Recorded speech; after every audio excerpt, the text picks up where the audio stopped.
fights with passion, and he inspires. Are you ready for a war?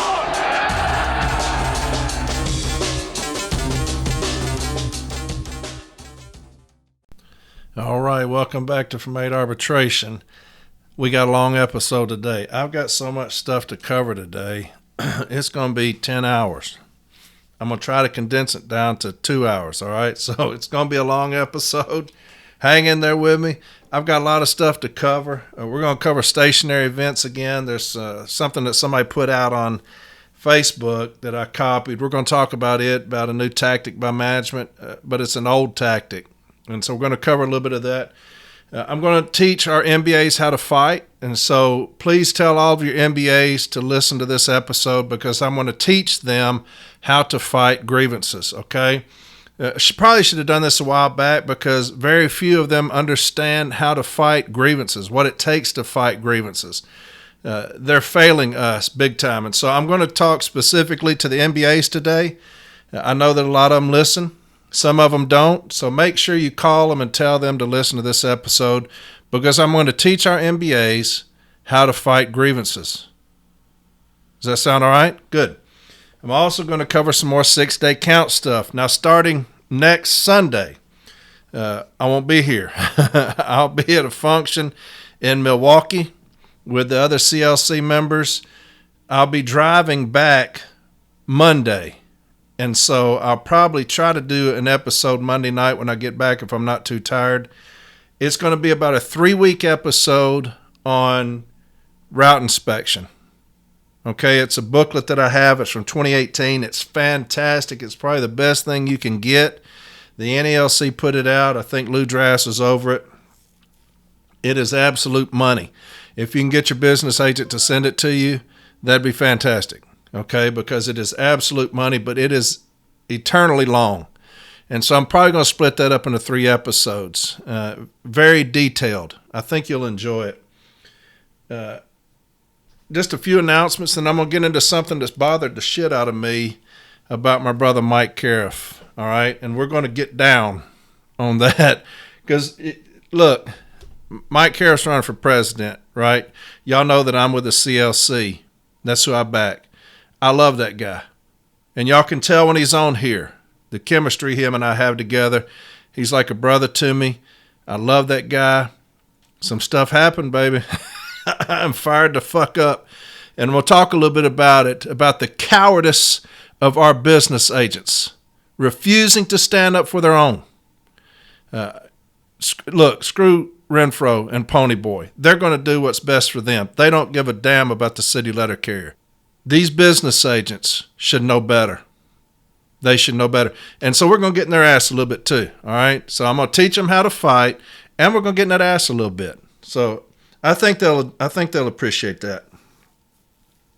So next Sunday, October 6th, the special training and rap session, it's in Milwaukee, okay? It's Sunday, October 6th, 2024. Session begins at 11 a.m. CST. Main speakers, NALC Vice President James Henry and myself. And so event highlights, networking with NALC leaders, Kamitra Lewis, David Groskoff, and John Cruz. Kind of meet and greet post-session. You can find that just about anywhere on Facebook. I'll have this put up on the from8arbitration.com. I'll have Mallory put this up. And that way you can get on there. There's a QR code that you can scan and you can sign up for it, okay? So the more the merrier, right? We're going to have a good time next Sunday. And like I said, we'll be back Monday. I'm having to drive. I'm going to my best friend's funeral next Saturday. And so I was supposed to be flying up to Milwaukee on Saturday, but I'm going to his funeral. So I'm going to drive up that Saturday night, get in there early Sunday morning, have that. And so I'll be driving back Monday, obviously. And that way I can get back and hopefully start this kind of mini series on this 2018 route inspection booklet that's very detailed. Let's talk about my brother, Mr. Caref. A few weeks ago, somebody had called me and told me about a special meeting that was going on between the MBAs and Renfro and others minus Mike Caref. It was going to happen in Texas, and kind of told me to keep that under my hat. About a week ago, I had another individual call me and say, hey, keep this under your hat. There's a special meeting going on, called by the MBAs, minus Michael Caref. And Renfro's going to be there. So last Sunday, I asked Mike if he knew about this meeting. And he told me he had not heard about it. Well, the meeting's happening. And it's happening Thursday. And this is what I've been told. TAs have already been issued, meaning that they've been given approval to do this on the union dime. Travel is Wednesday. The meeting is Thursday. And all hell is broken loose this week because of this meeting, and rightfully so. Like Mike Caref, don't like Mike Caref, that is wrong. That is unequivocally wrong, because Mike Caref represents an entire region of city letter carriers that are going to be left out of this meeting. And that's what happens when you leave somebody out. You're leaving out an entire region. So Region 3 will not be represented in this meeting. And if I was Region 3, I'd be mad as fuck about that. How a business agent could go to this meeting knowing that one of their brothers is left out is beyond me. That is the ultimate in cowardice. A lot of heavy hitters have been reaching out on social media about it, and I'll read you some of them, okay?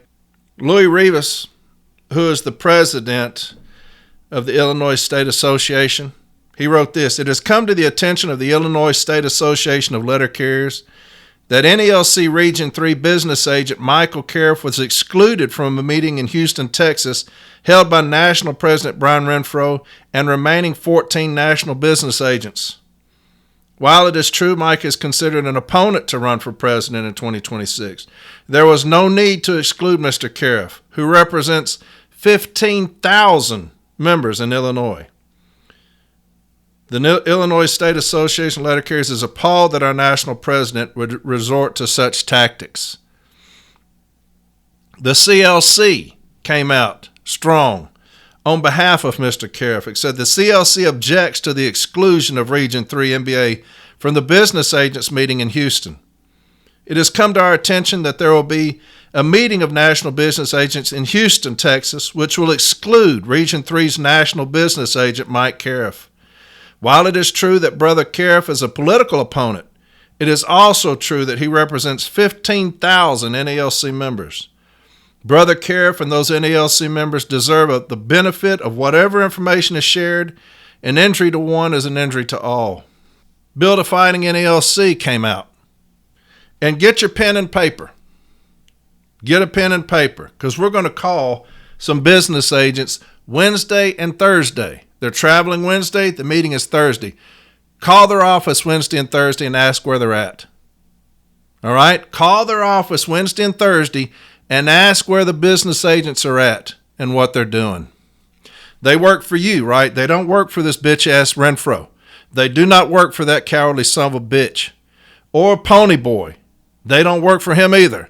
These business agents work for you. I always talk about understand the importance of you, the city letter carrier. You can sway elections, and you will sway elections. This next election come up, 2026. We will win this election. Let them understand the importance of you Wednesday and Thursday. Call your business agents, and I'm going to give you their numbers right here. Okay? But here's the bill to fighting NALC. They came out. Dear national business agents, it has come to our attention that there will be a meeting of national business agents in Houston, Texas, which will exclude Region 3's national business agent, Mike Caref.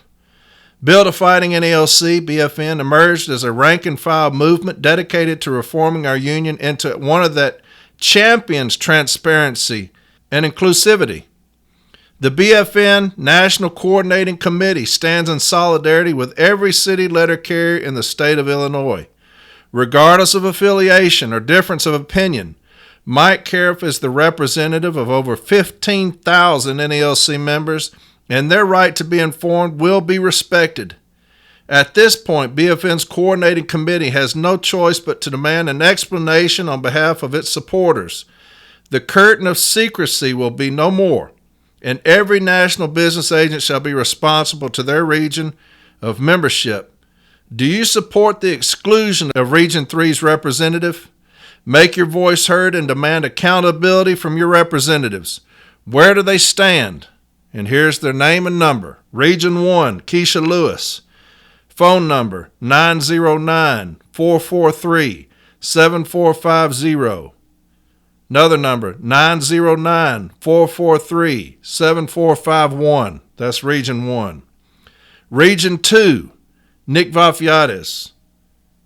360-892-6545. 360-892-6545. Region 4, Dan Versluis, 720-828-6840. 720-828-6840. Region 5, David Teagarden, 314-985-8040. 314-985-8040.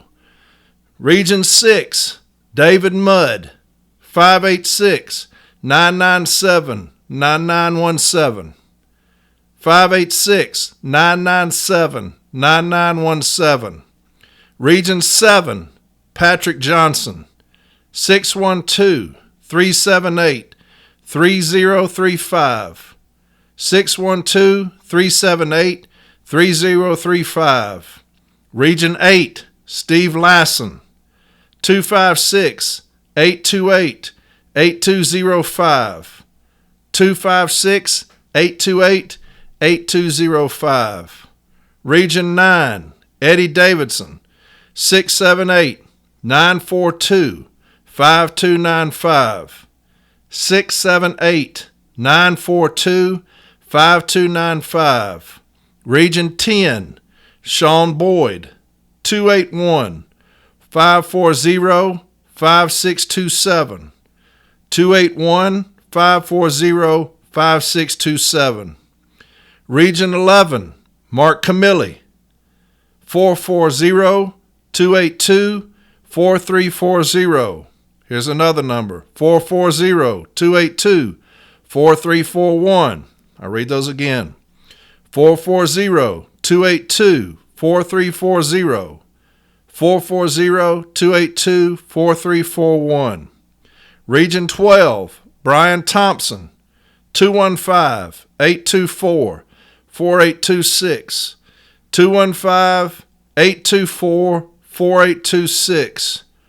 Region 13, Veda Preston, 730-840-2010. 730-840-2010. Region 14, Richard DeCecca, 617-363-9299. 617-363-9299. Region 15, Bruce Didrikson, 212-868-0284. 212-868-0284. So, Wednesday and Thursday, call them. Where are they at? What are they doing and why?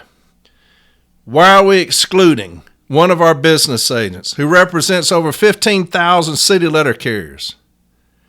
If our objective is to put the city letter carrier first, which is what we should be doing, right? If that is our objective, why are we having a meeting of business agents and leaving one of our brothers out? The TAs are for MBA meeting. That's what the TA is for. MBA meeting. If it's an MBA meeting, why are the MBAs not all there? I've got one that's excluded. Why? Do his members not count? Do they not have a say? Do they not have a voice? Should they not be educated on whatever this meeting's about? Every city letter carrier should be pissed off about that. Because here's the thing.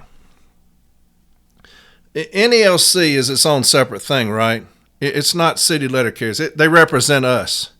City letter carriers down here, we better learn to stick together and fight for every single one of us, because we are all we have. We are all we have. And we see now, with the disaster that our union has become, we see now that we are all we've got. When we talk about this movement that we're getting together, that we're putting together, different movements coming out of these things, BFN, CLC, Mr. Caref. The NALC is in dire straits right now with the lack of leadership, with the cowardice that we have in our business agent's office and on the executive council. We're in dire straits. City letter carriers, remove yourself from that. All right? Stand up and be heard Wednesday and Thursday, and call those business agents and ask, where's the business agent at and why? Okay? We're going to start being recognized. I assure you that. We're going to start being recognized. A lot of people say that I'm divisive, that my message is divisive. And I agree 100%. I agree with that. I'm a divisive motherfucker, man. I agree with that 100%. And I will continue to be. Because my union right now is piss poor. It is piss poor, the shape that my union is in. And I will be a divisive son of a bitch until it gets right. If it takes every fucking Sunday, I will be a divisive motherfucker until it gets right. So yeah, those that say I'm divisive, that I preach divisiveness, that they question my Christianity because of the things that I say, kiss my ass. All right? Kiss the entirety of it, as I say. Because I will continue to fight for the city letter carrier however I have to. Whatever I've got to do, I'm going to do it. And so we're going to start this Wednesday and Thursday. All right? We're going to do that. We're going to let them know that we're not going to have our brother, Mr. Caref, done this way. So if you respect Mr. Caref, if you don't respect Mr. Caref, what's right is right. So Wednesday and Thursday, flood the shit out of those offices with those phone calls and ask where the business agent's at and what are they doing and why. Why are we leaving Mr. Caref out? And hopefully we'll get these things answered, all right? That should be fun. That should be fun. I look forward to that. And hopefully it pisses them all off. You should be pissed off because you're cowardly motherfuckers if you're going to a meeting and leaving Mr. Caref out. That should piss you off, to be such a cowardly son of a bitch that you would go to a meeting knowing that one of your brothers isn't there because he was not invited. He was left out. But it doesn't surprise me. It doesn't surprise me knowing this group of business agents. It's probably the weakest we've ever had, the business agents we have now. They're the weakest, to me, they're the weakest group of business agents we've ever had, collectively. I think that the convention showed you that, the way that they protected their daddy, Mr. Renfro. And so, yeah, we're going to get in that ass this week, all right? Because we're not going to have Mr. Caref done that way. I love the guy. Y'all know how I feel about him. I love the guy. There's something somebody put out this week. We're going to talk about stationary events, okay? And it was 2 pictures. This was the investigative interview. It's 2 pictures, and there's questions for each picture. Now, the picture shows nothing. One, it shows, I guess it's an NDBCU on the left-hand side. There's a car there, there's a street, some houses, no postal vehicle. The second picture, I guess, is an apartment complex. I don't know. Could be a business complex, an apartment complex. Doesn't really show, no postal vehicle. So this is a new ploy that they're going to try to do about stationary events in activity time, right? Because I told y'all a while back, had those reports, they're going to try to recoup 9 million hours of stationary time. They've whittled us down in the office to bare bones, right? They're coming after everything in the office. And if we don't stop them, they will take that over. When you talk about 5-minute PM office time, red line policy, hour office time, certifies in the DPS, trying to limit the fixed office time, saying that that no longer exists. Our business agents, again, have failed us catastrophically in educating people about these things in every single office. And that's one of the promises I make to my region. Every single office, every single carrier will be educated. That will be starting day one. That's the most important thing. Making sure that every city letter carrier is educated so management cannot come in. They lie, like I say. They'd rather climb a tree and tell a lie to stand on the ground and tell the truth. That's just who they are. It's inherent in that position that they have to lie. Because headquarters, area, district, they will tell them to get these results however they have to get them. So they resort to stealing, falsifying clock rings. We catch them doing that all the time. Falsifying reports. They do that all the time. Telling us lies on the floor. No longer have fixed office time. There's an hour office time, red line policy. All those are lies that come out of their ass. And so that's what we're dealing with. We're dealing with the most dishonest organization in the country when we talk about postal management. That's what we have to defeat. That's what we have to constantly be fighting. And we do that through education. Every single carrier has to be educated, right? That's where we're failing as business agents. Drastically, we're failing because they're so incompetent. This current group, now we'll be making changes in 2026. Most of them will get their shit and packed up and get the fuck out. But every single letter carrier should be educated. Every single one. Until that happens, we have failed as an agent, as the union, as the National Association of Letter Carriers, until every single letter carrier is educated.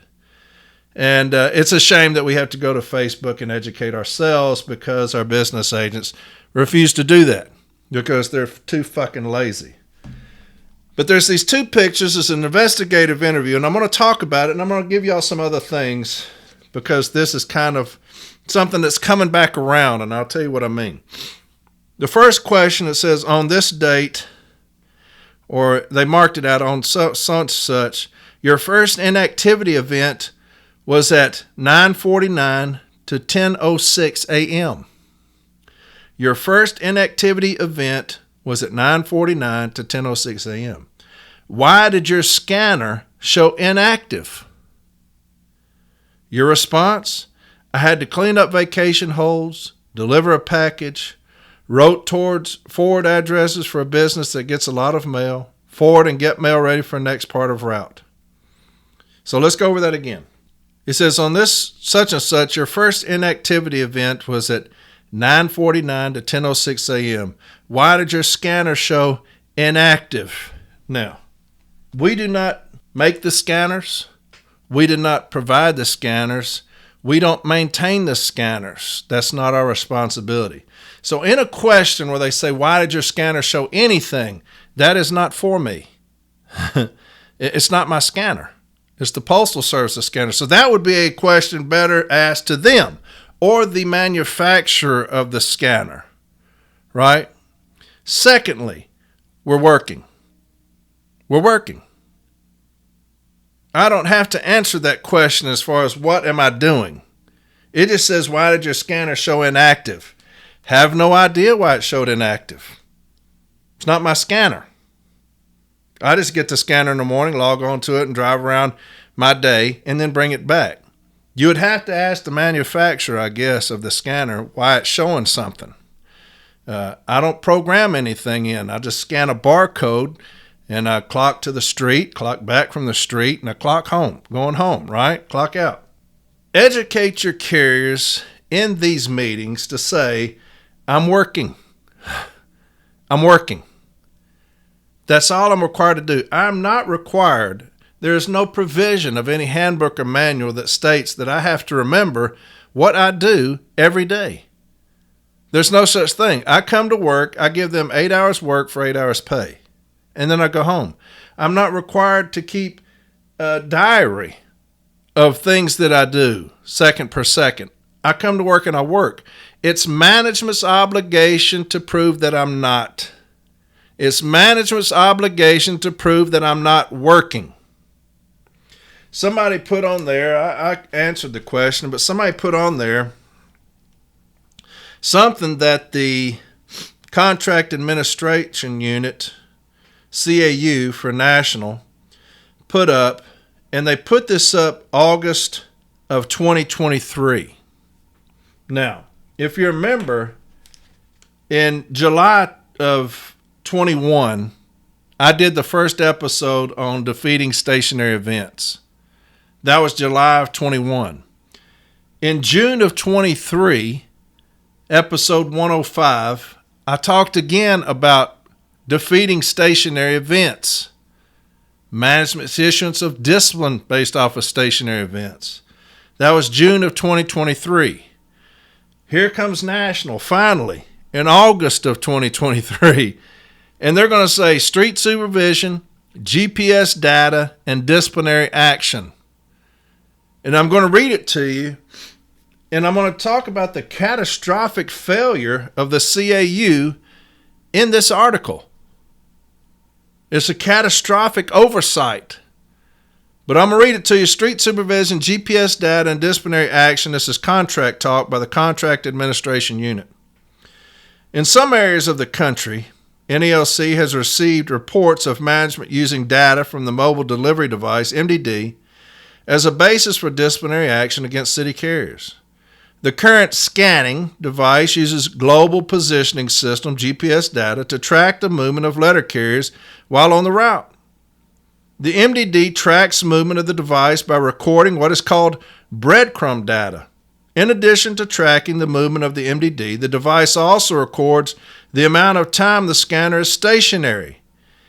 In the discipline letters, management is alleging that city carriers are failing to perform conscientiously and effectively based on reported stationary events or cumulative stationary time recorded by the MDD. Management in these locations is attempting to substitute GPS data for actual street management and observations. This month's contract talk will help explain management's responsibilities from performing street supervision and with deciding if a carrier is not satisfactorily performing their street duties. Handbook M41, City Delivery Carriers' Duties and Responsibilities, reminds city carriers that they must be supervised any time while they are working. Section 16 of the M41 states, carriers may expect to be supervised at all times while in performance of their daily duties. While carriers should expect to be supervised at any time, management has certain responsibilities when performing this street supervision. These requirements are found in Section 134 of Handbook M39, Management of Delivery Services, which states in pertinent part, 134.12. Accompanying carriers on the street is considered an essential responsibility of management and one of the manager's most important duties. I'll read that again because we've covered this numerous times on here about the responsibility to us under street management, which is what this is. As soon as I clock to the street, I'm now being managed on the street, right? I'm no longer in the office, so they can't say that this is office management. When I clock to the street, when I pull up my tax clock rings, it will show that I'm on street time. So that would fall under 134 of the M39 Handbook. Accompanying carriers on the street. We've emphasized that a lot on this podcast, right? Is considered an essential responsibility of management and one of the manager's most important duties. Managers should act promptly to correct improper conditions. A positive attitude must be maintained by the manager at all times. Section 134 of the M39 also identifies specific circumstances that may require additional street supervision. Certain criteria may call attention for individual street supervision. When overtime or auxiliary assistance is used frequently on a route, foot, motorized, parcel post, collection, relay, when a manager receives substantial evidence of loitering or other actions or lack of actions by one or more employees, or when it is considered to be in the interest of the service, the manager may accompany the carrier on the street to determine the cause, or meet the carrier on the route and continue until such a time as the manager is satisfied. No advance notice to the carrier is required. While there is no requirement for management to notify carriers in advance, Section 134.21 and 134.22 of the M39 provide the proper approach management must use for conducting street supervision. 134.21, the manager must maintain an objective attitude in conducting street supervision and discharge this duty in an open and above-board manner. Now, when we say that the manager must maintain an objective attitude in conducting street supervision and discharge this duty in an open and above-board manner, when you call me in for an investigative interview and you say your first inactivity event was at 9:49 and 10:06, why did your scanner show inactive? Is that an open and above-board manner to y'all? Would you say that? Would that be maintaining an objective attitude? No, I'm guilty of something that you did not see me do. You didn't go to the street, as is required by the 134 of the M39 Handbook. Now, here's the problem that we have with that. And I'll talk about this again in a minute with labor, how labor has punked us out and made us all their bitches, talking about the MBAs. And national, labor has punked us out. I talked about the grievance that I had going to arbitration, where we had them dead to rights as far as watching us, spying on us, and using covert techniques. And my business agent sold us the fuck out here in Branch 4. Really the region, because these arbitrators are all on the same panel, so I could use this arbitration decision in my region as persuasive value. But labor came in and told them that National Arbitrator Nolan's decision came out about wages, hours, and working conditions. And the M39, this section did not fall under that purview, did not fall under wages, hours, and working conditions. That we can be expected to be supervised on the street. Now, that's what my business agent was telling me. He was selling me on that while he was going to withdraw this grievance, is that we can expect to be supervised on the street. So they had the right to watch us with a scanner because that was, in essence, watching us on the street. That is the ignorance that we're dealing with right now in our business agent's office. The sheer ignorance of that statement that we're going to withdraw this grievance because we can expect to be supervised on the street, and that's what these scanners are doing. They're, in essence, supervising us on the street. Language be damned when it says accompanying the carrier on the street. Language be damned. Labor punked us out, made us their bitches when they did that. And they are still doing it today. You have a president who says these things are an inconvenience. They're not contractually wrong. They're an inconvenience to the city letter carrier. This bullying and harassment, they may never issue discipline. But the fact is that they're going to come in there and intimidate the carriers through an investigative interview. What is the carrier going to do? Fuck, I could be getting disciplined for something I didn't think that they could give me discipline for. My business agents has said that this is not a grievance, that I can expect to be supervised. That's what they're doing with these scanners, is supervising us. It has taken the language of the M39 and thrown it out the window. They have circumvented M39 Section 134 with these scanners because of the Trojan horse. They have been looking for that foot in the door for so long. And here comes these memos. Both parties will watch you and question you based off of the scanners. What an embarrassment. What an embarrassment that is. Via a joint route adjustment process.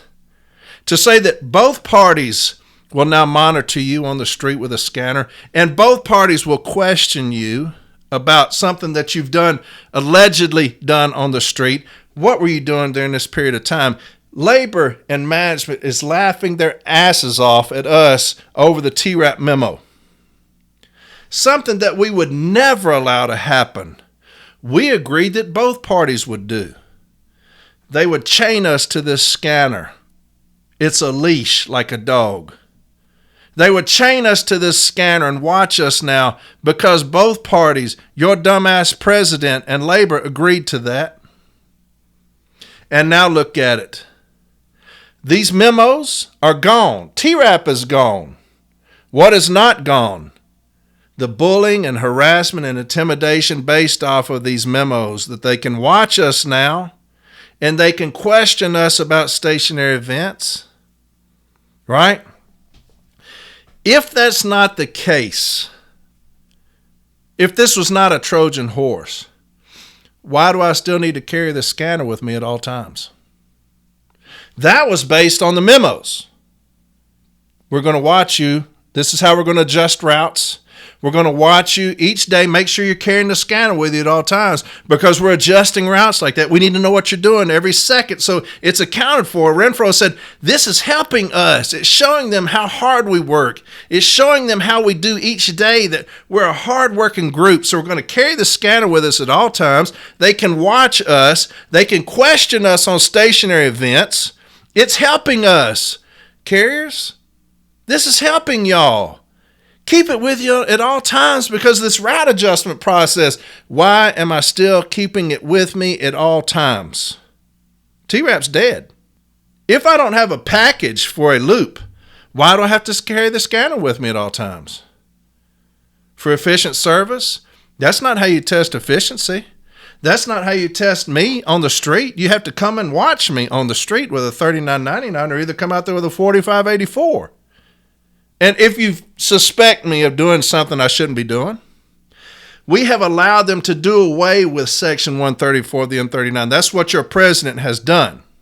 That's what my business agent has done by saying they can supervise you. You can expect to be supervised every day on the street. That's what they're doing with these scanners. That's how far we've fallen. When I talk about we need to get back to whipping management's ass and the grievance procedure, that when I become business agent, I'm going to rain hell down on my region, that's what I'm talking about. That shit, that bitch ass shit right there is over with. That's why I support the CLC. I know the fire breathers that are in that group. That's what I respect.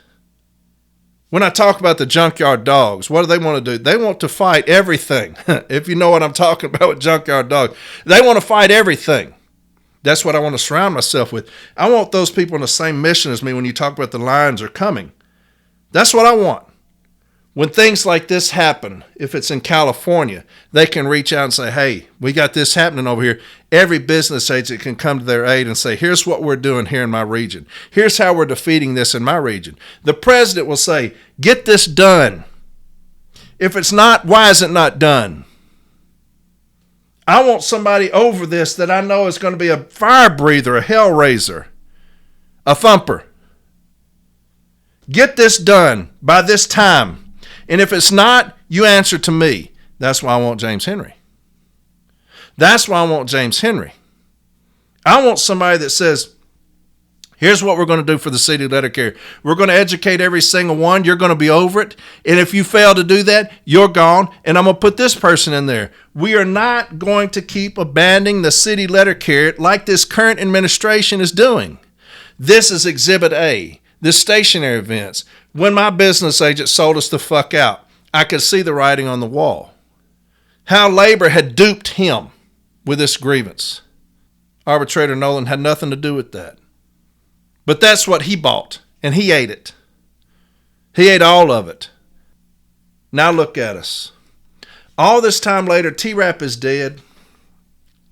Still having to keep the scanner on us at all times. Why? If I don't have a package, why would I carry it with me? So that they can track you and monitor you and bully you and intimidate you and threaten you with discipline. Like I said, the damage is done. The message has been sent. We're going to get these 9 million hours back, or else. Headquarters is putting out this directive, the same ones who signed this memo with the bitch president we've got. It pisses me off. I guess you can tell, because this has affected one of my brothers and sisters negatively. And it's something that we've done. We've helped do. We participated in that. We're hand in hand with labor on this, that they have the right to do that. Why? Because we were doing it. We were doing it.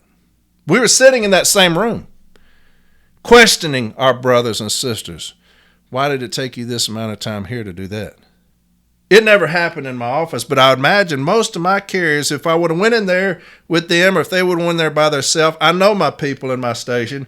If both parties would have said, why were you stationary from this time to this time? My carriers would have said, hey, why don't y'all go fuck yourself on that? Come out there and watch me as you're required to do under Section 134 of the M39, but you're going to negatively affect my route if I don't answer that. You're going to take that time from me if I don't answer that question, which should have never been asked because 134 is explicit how they're going to handle street management. But they have duped my president into signing that into existence that they can watch us now, something that they've been wanting to do for so long, but we've been holding them back, beating them back. And here we are. Here we are. Let me keep on. Damn, I got off on something there, didn't I? So it goes on. It says 134.22, the manager is not to spy or use other covert techniques. Hell, I could go on. I could go on an hour on that.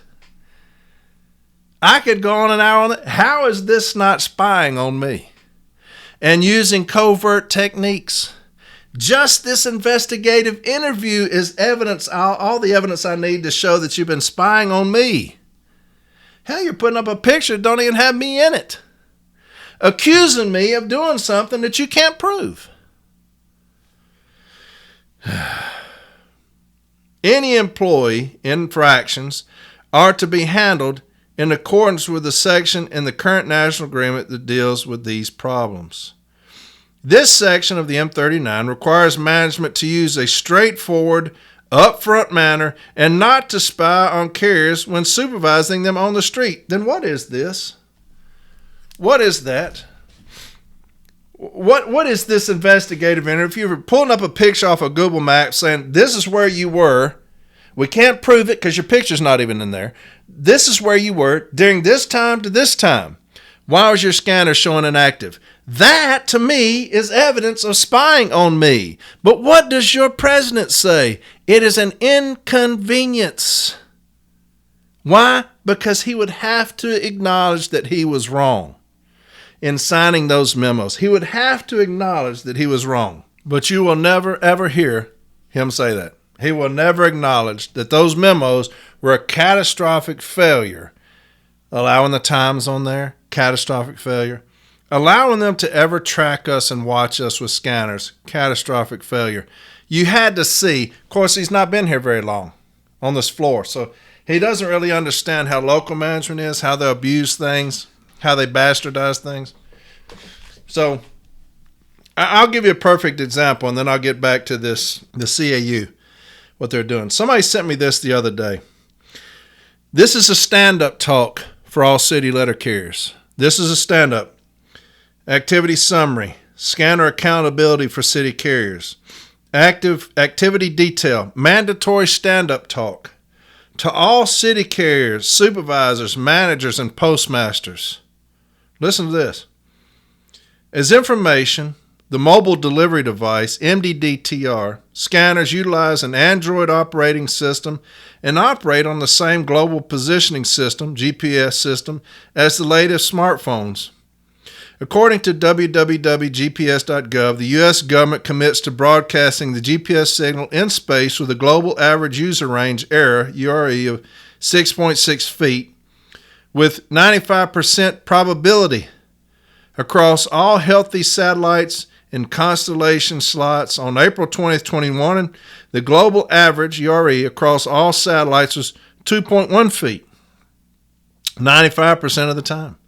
The Postal Service uses the GPS technology to provide real-time updates for customers, hazard and amber alerts for our delivery employees, and to provide managers with the ability to communicate with and observe the location of every employee using a scanner. To ensure compliance with delivery and performance expectations. During delivery duties, all carriers must always carry their MDDTR scanner on their person, lunch, restroom excluded. So, observe the location of every employee using a scanner to ensure compliance with delivery and performance expectations. Now, under what provision of any handbook or manual does it give them that right? The M39, Section 134, tells them how they're going to do street management. Under what provision does that give them the right to do that? To observe us using a scanner to ensure compliance with delivery and performance expectations. We're talking about compliance issues. Where does it say in any handbook or manual that they will observe us with a scanner to ensure compliance with delivery expectations or performance expectations? Your president did that. Your president did that. So they're going to tell you that they're observing you. What does the M39 say about observing? Street observations, right? They're observing you. They're saying it right here in this stand-up talk. But if you was to reach out to our bitch-ass president, he would say, hey, they can do that because it's an inconvenience. There's nothing wrong with it. It's just an inconvenience to you that they're doing that. That they're giving you investigative interviews, it's an inconvenience. That they're questioning you daily about things, it's an inconvenience. That they're bullying you, harassing you, intimidating you, it's an inconvenience.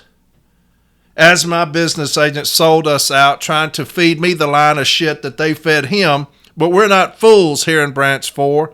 We could see that for what it was. They have the right to supervise you on the street. So those scanners, that falls within that purview of 134, street supervision. That's what he was trying to sell me. Arbitrator Nolan, Labor told me that Arbitrator Nolan's award would beat that. Working wages, hours, and working conditions. Goes on. As reported in some places, management is attempting to use GPS data as an alternative to physical street supervision. Well, hell, y'all need to tell that to my business agent. Y'all need to tell that to my business agent because he disagrees with you. He says that this is street supervision using a scanner. Matter of fact, CAU, talk to your president because he's saying that this here is just an inconvenience. If you say, as reported in some places, managers are attempting to use GPS data as an alternative to physical street supervision, what about this stand-up talk that I just read? GPS data is not always accurate and does not tell the whole story. Well, no shit. When discussing the value of MDD GPS data, city carriers should be aware of the computer systems involved recording record stationary time when the MDD appears not to be moving from one GPS location to another. Stationary events are recorded in USPS Delivery Management System, DMS, or Regional Intelligent Mail Server, RIMS. There are a variety of reasons why a letter carrier and their MDD may be recorded as stationary. For example, the MDD may be recorded as stationary. For example, the MDD might not register as moving if the carrier is servicing a centralized mail location or cluster box unit, CBU. Perhaps the MDD isn't moving because the carrier is picking up parcels or fueling the delivery vehicle. Electronic stationary time could be recorded while the carrier is on their break or lunch or is replenishing mail. The MDD may be inactive when the carrier is using a comfort stop to recover and hydrate from the heat. Stationary time, in and of itself, is not a violation of any handbook or manual. The absence of movement of the MDD does not mean the carrier is not working. And that's why I say you always say, I was working. Now, shop stewards, how do you protect your carriers in investigative interviews? Instruct them beforehand when you find out what this investigative interview is going to be about, that we're going to say we're working. If management continues to ask them about it, stop them and say that they have already answered the question. If they want details, say the carrier has answered the question. Well, that wasn't a question. It said they were working. That is exactly an answer, and that's the one that you're going to record. They were working. It is management's obligation to prove that you are not. It is not our obligation to prove our own innocence. It's management's obligation to prove our guilt. That is their burden and their burden alone. We will not help them with it. We are under no obligation to prove our innocence. Right? Discipline falls under their burden. MDD connectivity also can affect the reliability of the GPS and breadcrumb data obtained. Like a cell phone, the MDD sends and receives information, including GPS data, when connected to a cellular network. Also, like cell phones, walls, vehicle roofs, tall buildings, mountains, and other obstructions can interfere with the scanner's connection to the network. This could affect how accurately the scanner records the movement and positioning of the device. Additionally, extreme weather, inaccurate mapping, and insufficient cellular service can have an impact on the accuracy of GPS and breadcrumb data. A malfunctioning or dead battery also can negatively affect how accurately the MDD communications over the cellular network. GPS data and any associated reports must always be reviewed for errors. Any perceived time-wasting practices alleged against city carriers should be documented with actual street observation. Not according to my business agent. In order for management to sustain any disciplinary action against letter carriers, it must satisfy all the requirements related to the just cause principles contained in Article 16 of the National Agreement. Simply put, the just cause provisions require fair and provable justification for discipline. Always emphasize provable, right? The Joint Contract Administration Manual, JCAM, defines just cause into 6 sub-questions that arbitrators use when deciding whether to uphold disciplinary action. These questions are summarized here, and the complete explanation of just cause can be found beginning on JCAM page 16.1. And it has all the sub-questions there. The 4th sub-question of just cause requires that before the decision to impose discipline is made, management must conduct a full, fair, and impartial investigation, including giving the letter carriers an opportunity to respond to the charges. It is evident that there may be many reasons why city carriers' GPS data may be unreliable or show the MDD as stationary. These stationary events may or may not be accurate. It is management's burden to prove the charges in the disciplinary actions are substantiated. Now, that's what the CAU, the smartest minds we have, put out. Here's the problem. They left out the most important thing. When I go into arbitration, I'm going to tell an arbitrator, look, Mr. Arbitrator, Madam Arbitrator, management cannot use GPS data as the sole determinant for discipline. That's all they have here is GPS data. You see these pictures. I'm not even in them. They have stationary time. I don't know if it's accurate or not. The carrier said they were working. Management has an obligation under 134 of the M39 to go out there and observe the carrier in the performance of their duties on the street. What they cannot do is use GPS data as the sole determinant for this discipline. And according to the CAU, the arbitrator would say, where does it say that at? That would be a critical form of evidence for the union. The CAU forgot to put that in that article. Catastrophic failure. Because if I tell an arbitrator, look, they cannot do that. They cannot use GPS data as the sole determinant for discipline. And he says, where does it say that? Well, I don't know. Then I cannot consider that. Based on the CAU. It didn't have that in there. So I go to an arbitrator and I said, Madam Arbitrator, they cannot use GPS data as the sole determinant for discipline. I cannot prove that to you because I forgot the most important thing. M document 1458 has got to be in every single file when we're dealing with discipline related to stationary events. 1458, M 1458. On several occasions, I met with your representative to discuss the above captioned grievance at the 4th step of our contractual grievance procedure.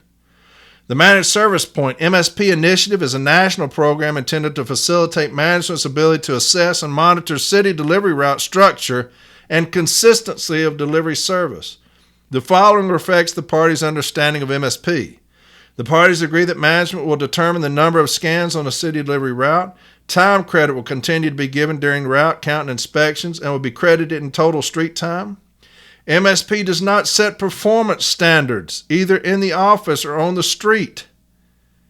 With current technology, MSP records of scan times are not to be used as time card data for pay purposes. MSP data may not constitute the sole basis for disciplinary action.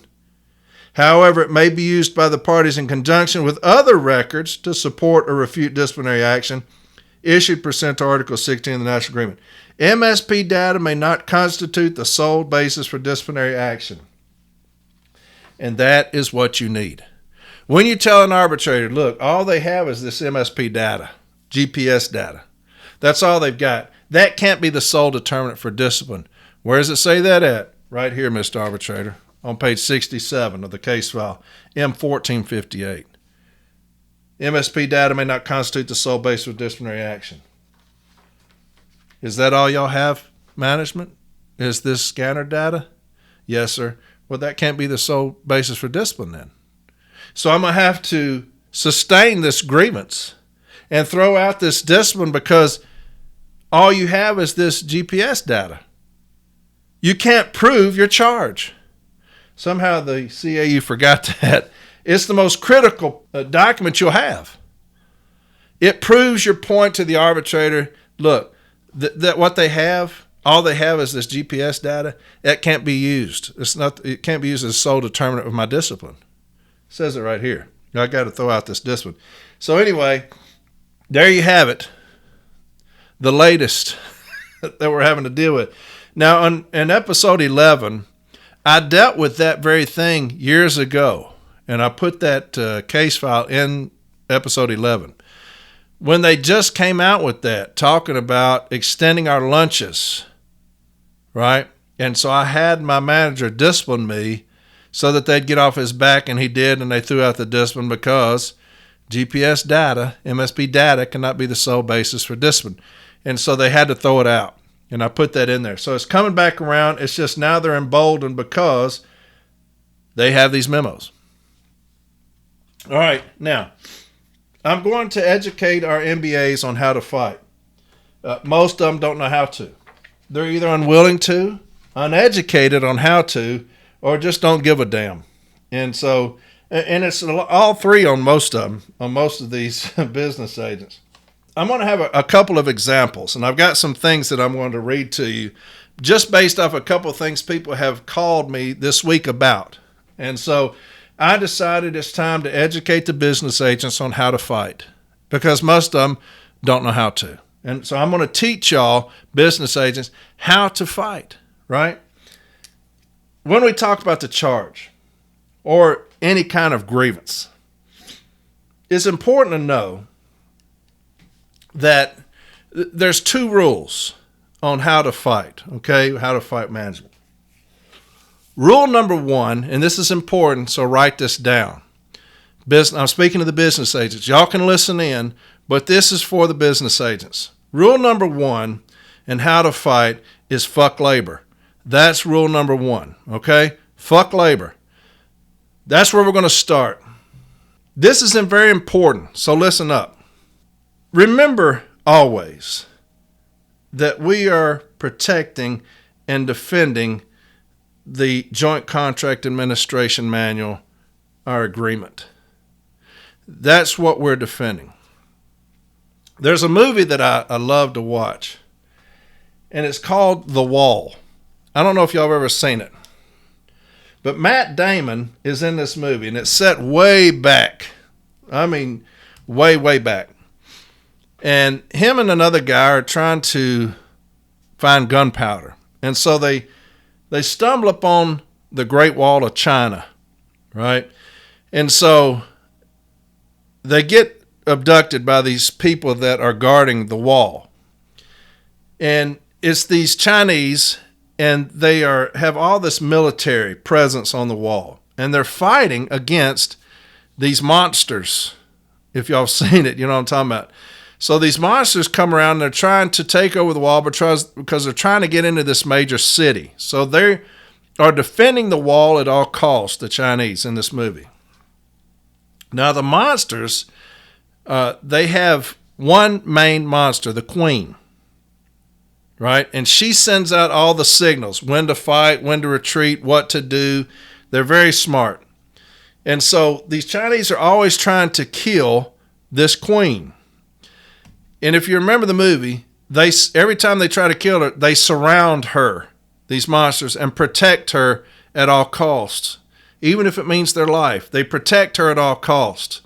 At the end, when Matt Damon's trying to kill her, he's trying to shoot these arrows. I don't mean to give it away, but he's trying to shoot these arrows with this dynamite, and they see it, and they all surround her and protect her, and they can't get her.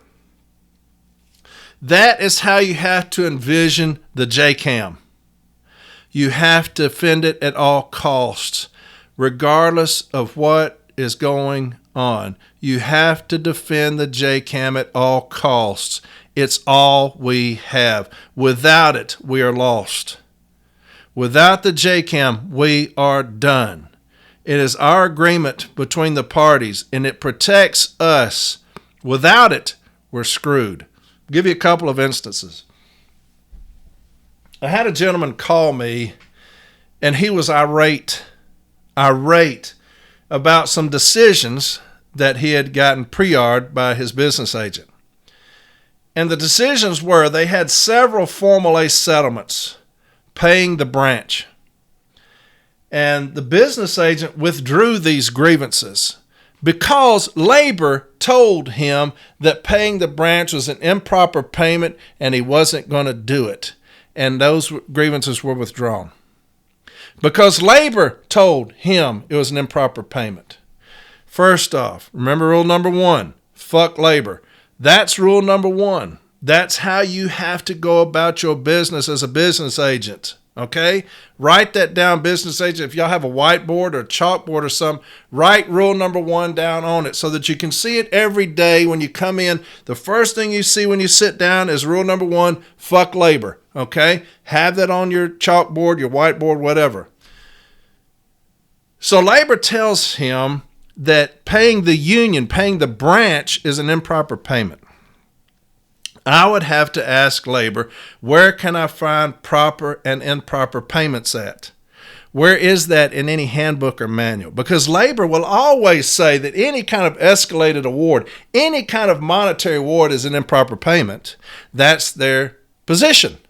That's what we have to fight in arbitration, because they will always say there's nothing in the contract that calls for an escalated monetary award. That's an improper payment. So we'll have to fight for that, and we will get that eventually, because when things become egregious, we will escalate that remedy on them, right? So labor comes in and tells this business agent that asking for or paying the branch is an improper payment. And he withdrew those grievances, even though the Formal A had settlements saying cease and desist, and you're going to pay the branch. Now, if you know how to fight as a business agent, if you know what you're doing, and I think that it should be a requirement that every business agent have extensive arbitration history in being an advocate. I think that should be a requirement, because it would help you when you deal with situations like this. But when you don't, you get buffaloed.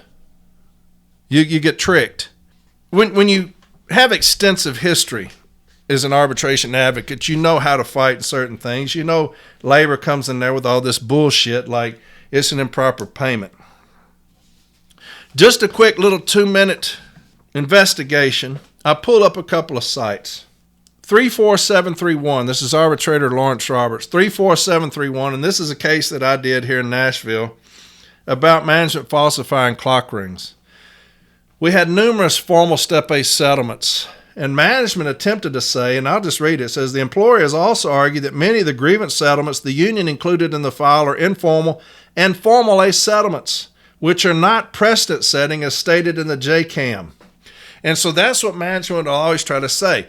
If an informal A settlement says cease and desist, well, that's not precedent setting. Well, 2 things on that. M1517 states that all grievance settlements will be honored, right? When it talks about compliance with signed grievance settlements, it's not optional. Well, an informal A settlement is a signed grievance settlement, right? It does not specify what level. It just says signed grievance settlement. So M1517 to me would be applicable to handling that. So now I have an informal A settlement with a cease and desist. That means both parties have gotten together in an attempt to bargain in good faith They have said, we're going to stop it now. We're not going to do it again. So if you do it again, I'm going to say that they have decided that will fall under the purview of 1517 as a signed grievance settlement. So they must honor that. Or else you have failed to bargain with me in good faith when you did it, knowing that you were going to do it again. Formal A is a little bit different because the Formal A language reads as follows. Formal Step A decision. The parties must make the formal Step A decision and complete the joint Step A grievance form on the day of the meeting, unless they agree to extend the time limit. Copies of the completed form must be sent to the steward and supervisor who failed to resolve the disputed informal Step A. Resolutions and withdrawals at formal Step A do not establish a precedent unless the parties specifically agree otherwise. I'll read that again. Resolutions and withdrawals at formal Step A do not establish a precedent unless, it's the most important word that you have as far as dealing with the formal Step A. Unless the parties specifically agree otherwise. And he goes on, specifically, the above language states that resolutions and withdrawals at formal Step A do not establish a precedent unless the parties specifically agree otherwise. That statement speaks for itself, and in my considered opinion, if the parties agree that a cease and desist order is included in a formal Step A settlement, the intent of the parties was clearly to specifically establish a precedent. There would be no other reason to include a cease and desist order in any settlement if the express intent of the parties was not to establish and set precedent. The same would hold true for a Step B decision. When I have a formal Step A settlement and it says cease and desist and we're going to pay the branch, they have set a precedent in accordance with formal Step A. They have set a precedent in accordance with the formal Step A language. When you say cease and desist and we're going to pay the branch. Labor will always come in and say that that's an improper payment. You have to do your homework if you're going to fight for the city letter carriers so that you don't let them down like this individual was let down in this pre-arb session. Labor came in and said, that's an improper payment, we're not paying it. What should have been said was, we will see you in arbitration. There is no list of what's proper and improper in any contract provision, handbook provision. There is no list of what's proper or improper. Here's a decision I've got from Arbitrator August. 35007. 35007. This is an arbitrator. Now, regional arbitrator is Glenda August. And this was a case that Jason Atchley did out of Nashville. And it was dealing with M1915. And if y'all remember, this was the COVID provision, right? This is one they put out for COVID. It was dysfunctional at best. This memo was straight shit because it didn't say anything really. And we lost this award in part. She ruled against us on 1915. Now, Jay did a fantastic job in this hearing. We definitely won the hearing. We felt very confident. Matter of fact, when Labor came out, they were very disappointed in how they did this hearing. They think they should have went another route because Jay handed them their ass to them. But we lost, and which happens in arbitration. Trust me, that's common. But the second part was they failed to give us information. And this is what she said. Management is ordered to cease and desist, violating the national agreement at Articles 17 and 31. And as an escalated remedy, the service shall pay the union a lump sum of $100 for the violation in this case. So now, JB uses this decision to this day. This was back in 2021. To this day, JB uses this decision to get $100 for the branch every 17 and 31 violation. The service shall pay the union a lump sum of $100. So how is that now an improper payment just because Labor came in and said it is? You've got to do your homework. You have got to protect that JCAM at all costs. You have got to fight for the city letter carrier with everything that you have when you're an MBA. You are all we've got, man, MBAs. Y'all have got to strengthen the fuck up. Man, y'all have got to do a better job. Y'all are letting us down with your cowardice. Y'all are destroying us with your cowardice. Here's another one, C31812. C31812, and this is from 2015. And this is one I did, and it's in front of arbitrator Tom Mayer. And it had a bunch of B-team decisions in here. And the B-team's decisions that we're citing were stating that management shall pay the local union $450, right, for this contract violation. Pay the union. And so here's what he says.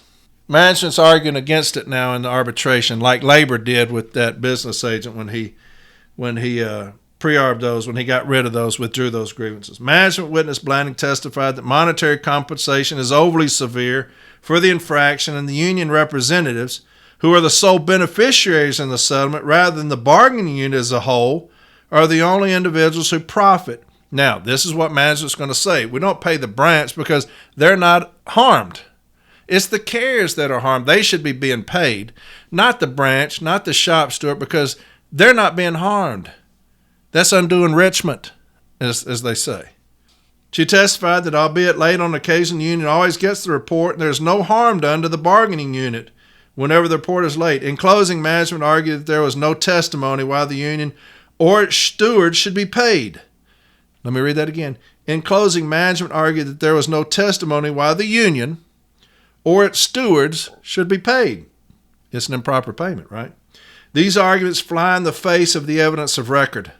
And they use the Menthol decision, talking about status quo ante. The Menthol decision is not on point with the issue in this case. Arbitrator Menthol rendered a decision in a case regarding a management-initiated program on attendance control. The program resulted in numerous disciplinary actions. The union agreed the program seeking to eliminate it. They additionally sought to expunge the discipline issued resulting from the implementation of the program. And he goes on to talk about how that Menthol decision does not apply when they talk about status quo ante. There is no correlation with the case at bar. The item 14 provision in this matter was jointly negotiated. The jointly developed penalty for violating the provision began as a cease and desist, and after repeated violations evolved to an escalated remedy. That's the same thing that happened with this gentleman's formulae settlements, that the case was, those grievances were withdrawn by the business agent. I give considerable weight to the fact that the escalating remedy was mutually developed by the parties and is consistent with the language regarding remedies found at page 4117 of the JCAM. Similarly, the theory of unjust enrichment is not applicable here. I again give considerable weight to the fact that the parties jointly developed a solution to the remedy issue after management notified the union that they could no longer pay the branch with a money order, and GATS would not allow them to pay the branch. I suspect there are other U.S. Postal Service accounting methods or programs that would allow management to pay the branch, but I make no findings in this regard, as there is nothing in evidence or testimony that the parties desire such a finding. I'm going to read that again. Because when I say that you should have some form of advocacy, arbitration advocacy, you know that you will research thousands of decisions and that you can counter any kind of argument by labor, such as paying the branch as an improper payment. And that way you don't fuck over part of your membership by withdrawing legitimate grievances that were signed off on mutually by both parties when they talk about cease and desist and pay the branch. Both parties have agreed to that resolution. When we talk about formal step A, when you talk about make a full and detailed statement of facts relied upon, both parties will sit down and they will look at contentions and they will resolve grievances, or they will impasse that grievance to the DRT. If they resolve those grievances, that means that both parties have sat down and have decided this is how we're going to resolve this based on the evidence of record.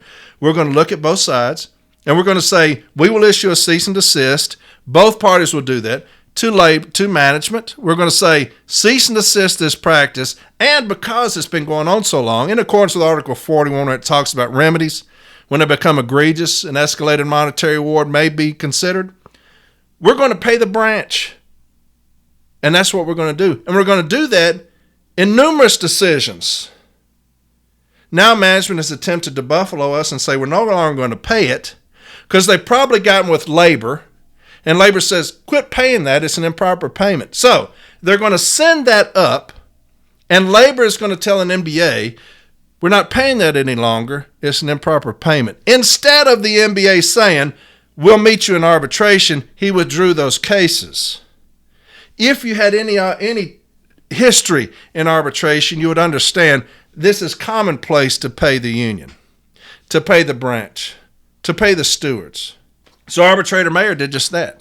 He paid the branch. Now, why do I have a gentleman calling me saying that they have these formal Step A resolutions where management has agreed to pay the branch in numerous formal Step A settlements? This gets sent up because labor has gotten involved. It happens to JB all the time. They're like, hey, we're no longer going to pay administrative leave. JB said, okay, we'll send it up. We're going to get administrative leave because you've been paying it. We will never go backwards. We have fought too hard to get where we're at now to go backwards. We're not going to do it. We're not going to start back at step one. We have filed grievances, gotten cease and desist enough to where we get an escalated monetary award. Now we're getting administrative leave. We're not going to go backwards and take that out, so we will impasse this one. And I will show through a history that this is a common payment. What happened to this gentleman? Sent up numerous formal Step A's in the file showing that the payment that they have agreed upon was to pay the branch. But labor comes dancing in and they say it's an improper payment. So we get fucked over because of labor. Now, what is rule number one? Fuck labor. You've got to remember rule number one. Fuck labor. They will always come in. Do you know why? Because they have the interest of the employer. That is it. They do not care about the city letter carrier, the employee. They do not care about us. That's the reason you will see managers with 20 cease and desist violating the joint statement or violating M115.4 of the M39, moved here to there to there. They will never monitor or police their own. Why? Because they do not care about the city letter carrier. They only care about the employer. We have got to, in turn, only care about the employee, the city letter carrier. Rule number one, fuck labor. Rule number two, don't fuck the carrier. That's rule number two. Rule number one, fuck labor. Rule number two, don't fuck the letter carrier. Those are the only two rules as an MBA. When you're dealing with grievances, when you're dealing with fighting for the city letter carrier, fuck labor, don't fuck us over. It's really very simple. We need thumpers at the business agent's office. We need individuals that are cold-blooded motherfuckers, man, as MBAs. Cold-blooded motherfuckers, we need them. At every position, we need that. We need thumpers, man, fire breathers. Cold-hearted, cold-blooded motherfuckers. That's what the NALC needs at every position. When you get punked out by labor, you're not that. You're not a heartless, cold-blooded, ruthless motherfucker. That's what we need in every position. That's why I'm back in the CLC again. Because I want heartless, cold-blooded, ruthless son of a bitches representing me. If I'm a city letter carrier, I'm going to be delivering tomorrow. That's what I need. That's what I want to know is representing me. Not somebody who will sell out because of an arbitrator Nolan decision that doesn't apply. Or because labor comes in and says, that's an improper payment. We're teaching MBAs how to fight today. That's what I'm doing. We're teaching them how to fight. This next one is a case that we're going to have to think outside the box, business agents. And I'm not talking about the box you sit on to kiss Renfro's ass.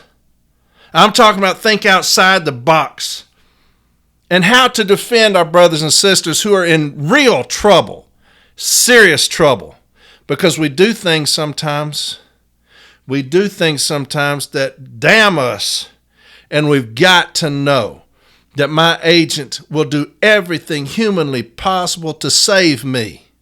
Because labor, they do not give a fuck about me. They do not give a fuck about my brothers and sisters on the workroom floor. They care about one thing and one thing only, the employer numbers. That's all they care about. They don't give a shit about me, my family, my wife and kids, nothing. They don't give a damn if I'm going to be able to provide for my family. They don't give a shit about that. All they care about is the employer, and that's it. Business agents, listen to me. Do not fuck over the city letter carrier. All you should be worried about is us. That's it. Put us first. I say that all the time. Love us, put us first, and you will fight like that for us. This next one requires some thinking outside the box. Like I said, knock the box most of you cowardly motherfuckers sit on and kiss this motherfucker's ass. That's not the box I'm talking about. I'm talking about think outside the proverbial box, right? Had a gentleman call me a while back, and he had a carrier that was in some serious trouble. Serious trouble. The charge that he was being charged with is deplorable. It goes against the very fabric, what we are as human beings. To me, I'm not going to say the charge, but it's the worst thing you can think of. It's the worst charge you can think of, and probably all of you thought of the same thing. So he calls me and he's working on this. Now remember, we are not defending the person. We are defending the contract like in the wall, like those monsters surrounding the queen. We're defending the contract at all costs. That's how you have to go into things. When you have a charge that's as abhorrent as this one, you have to defend the contract. You cannot say, holy shit, that charge there, that guy needs to go fuck himself. No. I always say, I don't care what you've done. I will fight like hell for you because why? I've got to defend that contract, man. Without it, we are doomed. That's how you have to think about it. So this gentleman calls me, and he's looking for help. And so we put together a damn good case file. Matter of fact, the guy is innocent when it all boils down to it. But you had to get into the file to see that. And they had major due process violations. I'm talking about as bad as it gets on these due process violations. The case file, I would have loved to have taken that case file in front of an arbitrator, because once you withstand those first few blows in management's opening statement talking about the charge and what happened after the charge, once you withstood those first few blows and you were able to give your opening statement, then you're going to be able to snuff out that fire that management lit under our ass in their opening statement.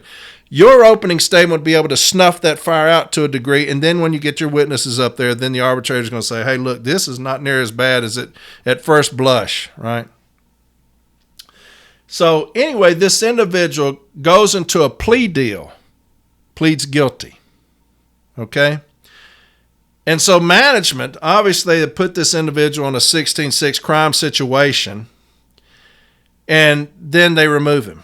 So their entire case was the 16-6. They're talking about the nexus, talking about all the coworkers know. Now he's pled guilty and all these things, and so he just can't be retained. And the union removes him at step B. The union removes this guy at step B. Now the shop steward was pleading with them to not do it. He said, read the file. Read the file. Now, the DRT, no doubt, our member reached out to the business agent, who is the worst one in the country. This motherfucker's horrible. There's no doubt he reached out to them for guidance, and they removed this guy. Now, here's where we're going to think outside the box. I have dealt with this before. To an individual with a plea deal, I'm guilty. And I knew management was going to come in there and say, hell, he pled guilty. He's guilty. Why should we retain anybody that's guilty? They pled to it. They're guilty. So what I did was I got online, and this is what I did. I pulled up the plea deal and the danger of the plea deal. And this is a few things that you can find, just a couple of seconds looking at it. ACLU, coercive but plea bargaining has poisoned the criminal justice system. It's time to suck the venom out. The vast number of cases brought under our system of mass incarceration means that plea bargaining is the only way for courts to get through the sheer number of cases in their dockets. This system lacks process, fairness, and often even rule of law. In 2006, George Alvarez was charged with assaulting a prison guard while awaiting trial on public intoxication. He knew he didn't do it. The guards actually jumped him, but the 10-year mandatory minimum sentence at trial scared him so much that he pled guilty. I'm going to read that again. But the 10-year mandatory minimum sentence at trial scared him so much that he pled guilty. Little did he know that the government had a video proving his innocence, but they buried it long enough for prosecutors to extract the plea first. George spent almost 4 years behind bars fighting for his innocence before violently being exonerated. In 2015, Lavette Mays got in a fight with her mother-in-law. She had no criminal history and had sustained injuries herself, yet a prosecutor charged her with aggravated assault, and a judge set her bail at $250,000. Unable to pay, she spent 14 months in jail awaiting trial, unable to see or touch her children once. She lost her job. She developed health problems. Even after getting released on bond and downgraded to an ankle monitor, she struggled to resume her previous life due to the traumas she experienced while incarcerated. So instead of spending years fighting her case and failing health, she pled guilty to end the ordeal. Just last year, the state of Georgia executed Ray Cromartie for a 1994 murder. The case against him was paper thin, and Cromartie maintained his innocence until the end, but Georgia denied every request for DNA testing that could have set the record straight. A lesser-known fact about the case is that 20 years ago, Georgia prosecutors offered Cromartie a plea deal under which he could have been paroled after 7 years and free by now, but Cromartie refused to admit guilt, and so the state retaliated by seeking the death penalty and ultimately killed him. These heartbreaking stories illustrate the damned if you do, damned if you don't nature of criminal justice in America today. Succumb to coercive tactics like evidence suppression and pretrial detention like George and Lavette, and begrudgingly accept a conviction with lifetime consequences, or assert your constitutional rights like Ray and face certain retribution. This impossible choice we call plea bargaining takes place tens of thousands of times every day in America. It's how over 95% of all state and federal convictions occur. I'll read that again. It's how over 95% of all state and federal convictions occur, with minority defendants receiving disproportionately worse offers. In fact, in 2012, the Supreme Court said that plea bargaining is not some adjunct to the criminal justice system. It is the criminal justice system. Criminal cases dockets have become so bloated in the last 50 years as Americans have disastrously over-relied on the criminal legal system to solve all of our problems. Pressure-packed, conveyor belt plea bargaining has become the only release valve. The grossly divergent sentences offered to defendants who plead guilty versus those who won't, often called the trial penalty, proves just how divorced from public safety, justice, or even rationality this system is. Plea bargaining would be an acceptable way to resolve criminal cases if it were a fair fight between prosecution and defense, but it's not. Since roughly the 1970s and the accompanying war on drugs, prosecutors have handed, and in many cases lobbied for, increasingly punitive tools to pressure defendants to take bad deals. These tools include pretrial detention to separate defendants from their families, jobs, and community, mandatory minimums and sentence enhancements that ratchet up the trial penalty, lax discovery rules that allow prosecutors to hide favorable evidence during negotiations, as in George Alvarez's case, virtually zero transparency requirements which robs defendants, defense lawyers, and voters of the ability to scrutinize how the deals get done, Supreme Court precedent that allows judges to rubber stamp the deals without asking the prosecutor a single question about how they use these tools. Instead, at a typical plea acceptance hearing, the judge asks the defendant where they felt coerced, which is a bit like asking the hostage if the kidnapper played fair while the hostage still has a gun to their head. In other words, plea bargaining as practiced today has turned over our criminal legal system into a cheap backroom shakedown. There is virtually no process, much less due process. Defendants' lives are determined primarily by power dynamic and leverage, not facts and law, and in all occurs almost entirely behind closed doors rather than in front of a judge, a jury, and the American public, as the founders intended. To be fair, jury decisions aren't perfect. Juries are made of people, and people are flawed, biased, and often vindictive. They often get the verdict and or the sentence wrong, but they're drawn from a reflective pool of the community in all states but one, They have to return a unanimous verdict. They get to review all the evidence. And when they get it wrong, defendants can appeal. None of that is true of the typical plea bargain in America today. We don't need to eliminate all plea bargains or punish all prosecutors and judges to fix the problem. Indeed, if negotiated fairly, plea deals can be beneficial to all sides and promote justice and public safety. But we need to establish common sense guidelines around the process such that defendants who want to negotiate can do so on a level playing field. All we ask is a fair fight. That's one. And here's the other. The vast majority of criminal cases end in plea bargains, a new report finds, and this is from NPR.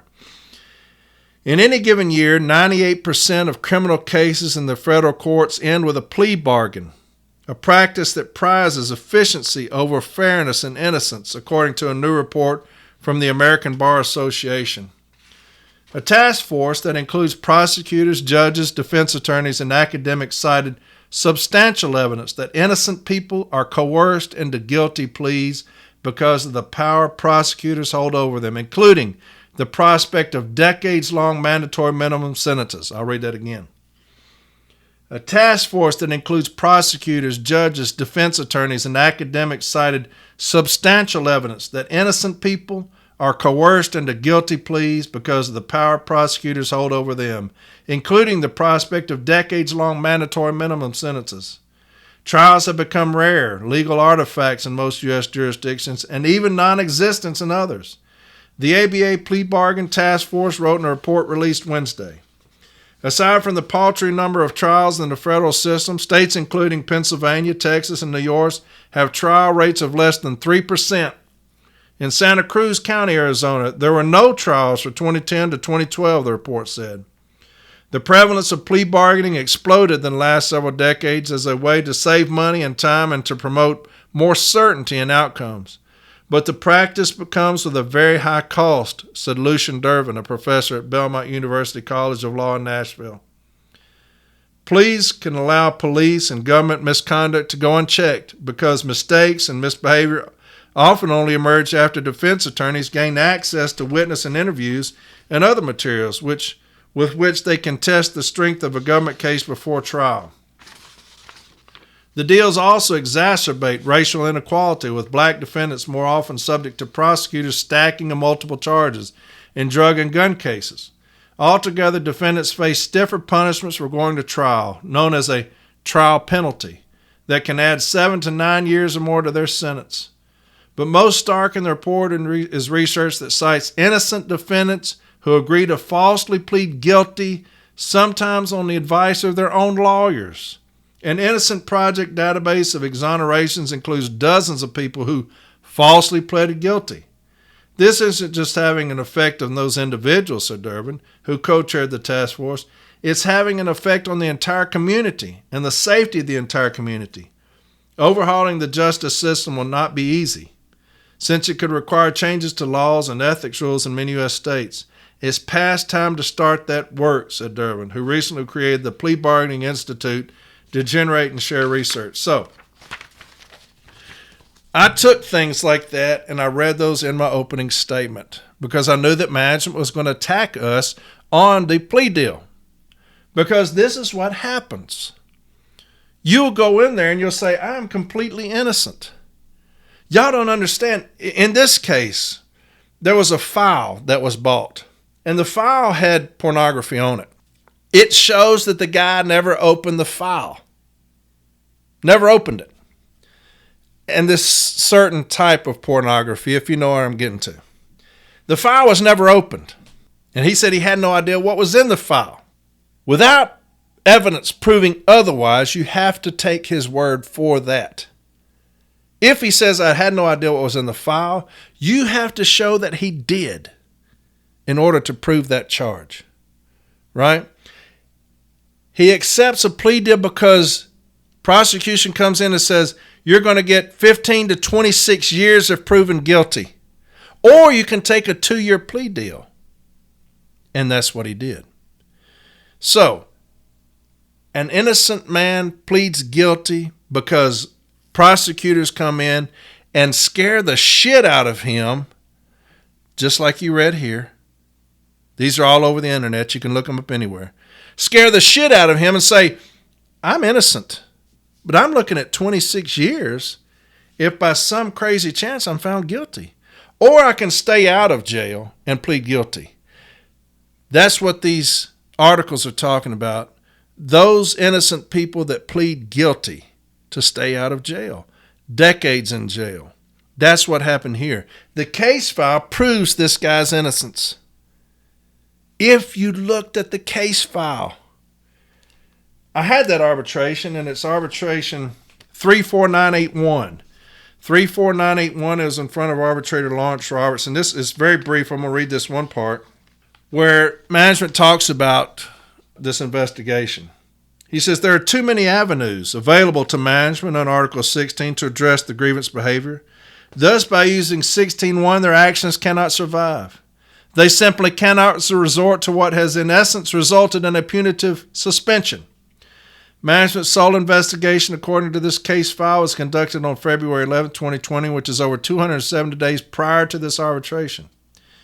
The Office of Inspector General concluded their only investigation, according to this case file, on January 15th of 2020, over 300 days prior to this arbitration. Listen to me here. This case file is void of any ongoing investigation. Therefore, management should have had all necessary information to pursue the action that they deem necessary. Listen to me. Article 16 is independent and stands alone outside criminal proceedings. Criminal charges could be used to support a disciplinary action as defined in 665 of the ELM, but are outside of the responsibilities mandated in Article 16. They came in there and said he pled to this. And I said, that doesn't mean anything in accordance with Article 16. That's our obligation. We're talking about defending the JCAM at all costs. That's what we're talking about. Defend the JCAM at all costs. Why? For things like this. Here, I'll read it again. The case file is void of any ongoing investigation. Therefore, management should have had all the necessary information to pursue the action that they deem necessary. Article 16 is independent and stands alone outside criminal proceedings.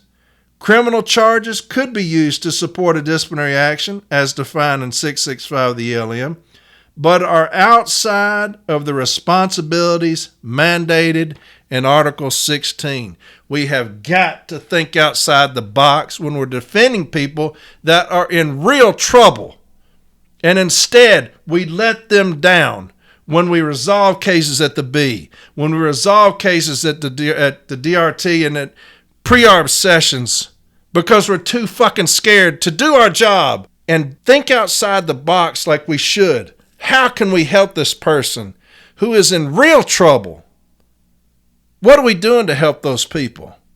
Are we selling out our own people?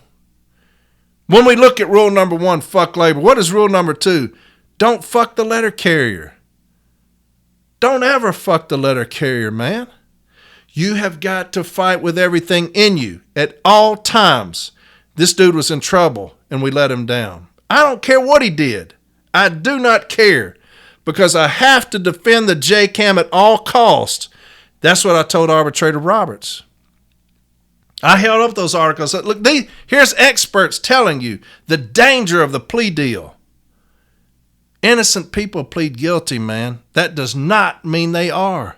That means they are scared shitless to spend 20 years in jail for something they didn't do. If a jury says that charge right there is so heinous, I'm not even going to listen to the facts. That charge is so abhorrent, I'm not even going to listen to the facts. Just the mention of that charge, and that's what the DRT said. Just the mention of that charge, he should be terminated. We cannot do that. You fight with everything in you at all times. MBAs, fight for your city letter carriers.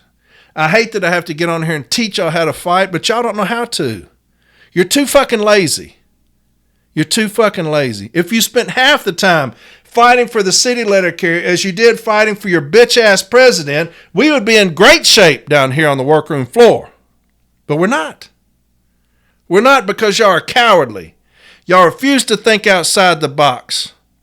You refuse to stand up and fight for the city letter carrier. It's the worst group of business agents I've ever seen. We are years behind management. They come in and tell us that remedies we seek are improper, even though I've gotten them over and over again. We sell our people out because of a charge. A plea deal, he must be guilty. Rather than thinking outside the box, well, let's look up plea deals and see. Well, 95% of cases don't go forward anymore because of plea deals. Innocent people are pleading guilty to things so that they stay out of jail. We can show arbitrators that, like I did, and have a great decision where he said, hey, the JCAM, the Joint Contract Administration Manual, the agreement, it stands alone. Outside of criminal proceedings, they have no business in here. But we don't think outside the box because we don't fight, we won't fight, or we don't know how to fight. We need to educate our business agents just as much as we need to educate the city letter carrier because they're clueless. They're clueless. All right. Now let's get to the 6-day count. I'm going to read this. It's very short.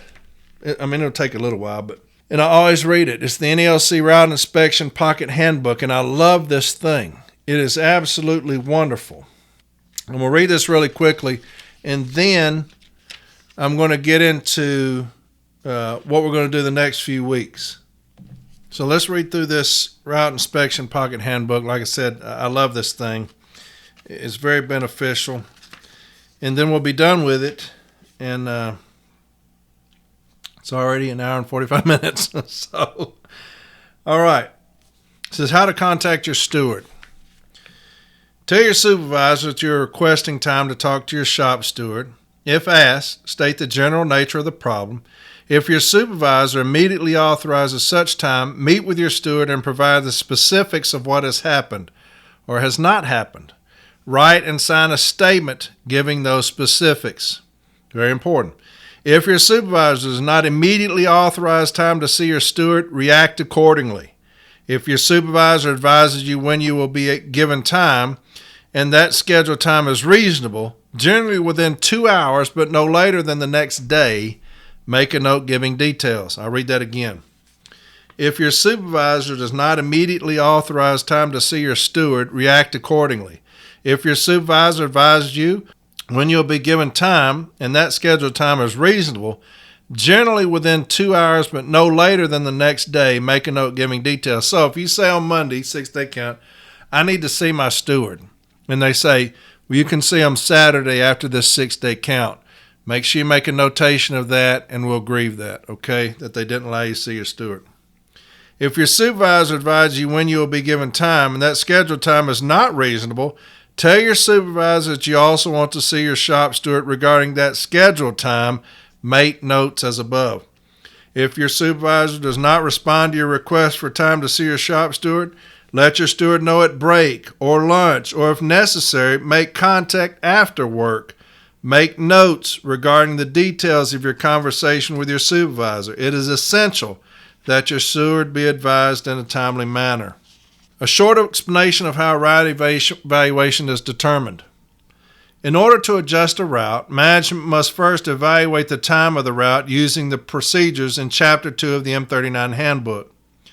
The data collected during the week of mail count and inspection is then used to evaluate the time of each inspected route. The procedures require separate and distinct methods for determining the office and street time components of the total route evaluation. Office time is based on the time used by the regular carrier during or the standard time computed from the count week. Street time is based on average times of the regular carrier and auxiliary assistant provided either during the week of mail count and inspection or from a random analysis of weeks throughout the year. Therefore, it is important for you to perform your office and street duties completely and correctly year-round, as well as during the week of count.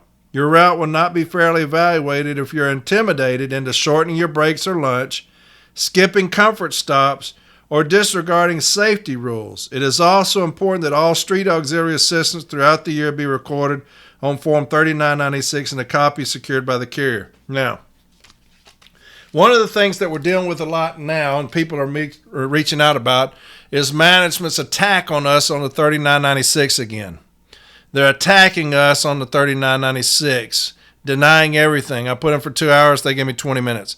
That is rampant right now. Now, what's happening is headquarters is over all of this. I'm getting a lot of messages that headquarters is telling local management about the route counts, how they're going to do them, who's going to do them. It's not up to local management any longer. It's headquarters doing these things. And a lot of messages on that. One of the things they're doing are attacking us on the 3996, and carriers are skipping their lunches and skipping their breaks to avoid any kind of confrontation. You are killing your route when you do that. You're killing your route and your station when you do that. When you skip your lunch and break, you're killing, that's 40 minutes you just lost off of your route. Right off the jump. 40 minutes because you don't want confrontation with your sorry-ass supervisor because of a 3996. Educate your people, shop stewards, to stand up. It is past time for the city letter carrier to stand the fuck up. It is past time for us to do that. Skipping your lunches and breaks is the dumbest thing that you can do. But I've got thousands of people doing it so that they can avoid confrontation. But if you're doing it now and they're doing this 6-day count, it will come back to bite you in the ass, I promise you. Office time is based on the lower of two computations. A, average actual office time of the regular carrier during a week of mail count and inspection, minus time spent counting mail and completing the 1838 seat, line 23, and time, if any, spent performing unusual activities not done in a normal work week, line 22. This time is based on actual clock rings, less hand-recorded, lines 22 and 23 times, or B, the average standard office time of the regular carrier during a week of mail count and inspection. This time is based on hand-recorded counts of volumes and times. Calculations are then made including the 18 and 8 standard. Now here's another thing y'all need to remember. Line 22 and 23 time, add that up when you're leaving the office during a 6-day count. If you've got 30 minutes of line 22 and 23 time, you're 30 minutes behind. Because all of that's going to come out. So if you work 8 hours and you've got 30 minutes of 22 and 23 time, your route's going to show 7 hours and 30 minutes. Okay? If you've got 22 and 23 time, add that up. Add that up before you leave for the route. You are behind that much. You've got to make that up. Like I said, if you got 30 minutes of it, 30 minutes is coming off of your route. Because they're not going to count that time towards your route. So if you got 30 minutes and you get done at 8, you're 7 hours and 30 minutes. That's what your route is showing. So remember that. Street time is based on one of two computations. A, the average street time of the regular carrier, including any street auxiliary assistance during the week of mail count and inspection, or B, the average street time of the regular carrier, including any street auxiliary assistance from an 8-week time card analysis. Management may not choose a street time based solely on the fact that the time is the lowest, which is what they'll do. Prior to mail count and inspection week, management is required to perform certain activities and procedures before the week of mail count and inspection. Route and unit review. Management must conduct a route and unit review at least once each year. That review includes work hours, volumes, possible deliveries, and certain operational conditions. When management determines from that review the necessity to adjust one or more routes, the results of the review must be shared with the regular carrier serving those routes. If you are scheduled for a mail count and inspection and your route is out of adjustment, but management has not reviewed the results of the route and unit review with you, see your shop steward. And that's the first grievance we filed. JB's already filed that for me. They did not do our unit reviews, route reviews. Now, here's where management has fucked up.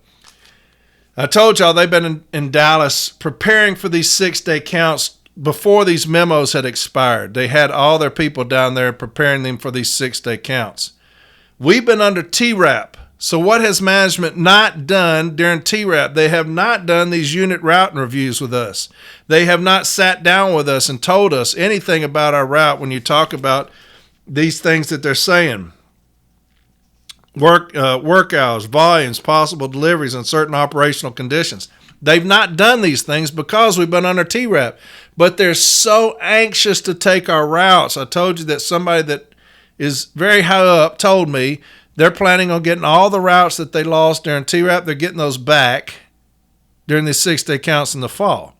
Headquarters is over all of this. This is not coming from anything locally.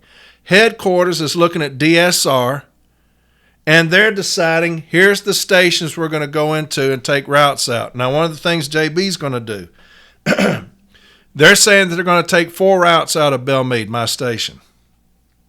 Now, how is it I went through TRAP? They didn't show that they should come into my station, but now all of a sudden I'm short 4 routes. JB's going to get with TRAP, our person, and get a statement. And they're going to say, at no time during the TRAP process did Belmead come up on our radar as being anything we needed to get into. How is it possible now that TRAP's decided that Belmead shouldn't be gotten into, but now we're 4 routes short?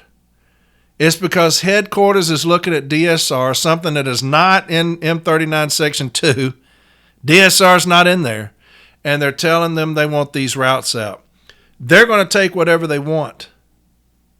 Initially, they're just going to do that. Regardless of what the numbers say, they're going to take what they want. It's up to us after that to grieve and make our carriers wealthy. We're going to punish management, like I said, for doing what they're fixing to do. We're going to punish them financially. We're going to make sure that our carriers are wealthy at the end of these 6-day counts because management at the headquarters level has already determined, before the route count inspections even started, how many routes they're going to get. They're going to pressure local management to make sure they're out here telling us things that we're not supposed to do. Like they came in and told my carriers there's a 5-minute PM office time. JB's grieving that. They're telling my carriers to do things on the street that they're supposed to be doing in the office. We're going to grieve that. We've already got a handful of grievances. We're going to try to make my carriers wealthy right here at Christmas time so they can provide a good Christmas for their family, right? And so, since headquarters is involved, they're mandating these things nationwide. The problem is we've been under TRAP, so all these things that they're required to do, like this rounded unit review, nobody's done them. So that should be a very easy grievance for us there. Pre-inspection week review and corrections. Management must review certain operating procedures and correct unsatisfactory conditions prior to the start of mail count inspection. Those procedures include adequacy and condition of carrier case equipment and labels, amount of misthrown, missent mail received, completion of Forms 1564A, 1564B, and 1621, and review of DPS FSS handling procedures. If you're scheduled for mail count inspection and your casing equipment or labels are inadequate or in poor condition, or you regularly receive an inordinate amount of misthrown, missent mail, see your shop steward. Now, we didn't get an opportunity to go through our edit books because they rushed it through here. So we didn't get an opportunity to go through our edit books, and our labels are shit. So we've got that grievance. Dry run training. Management must provide instruction and practice in completing a sample 1838C prior to the count week. The 1838C is the form you will complete each day during count week. This practice session is called a dry run.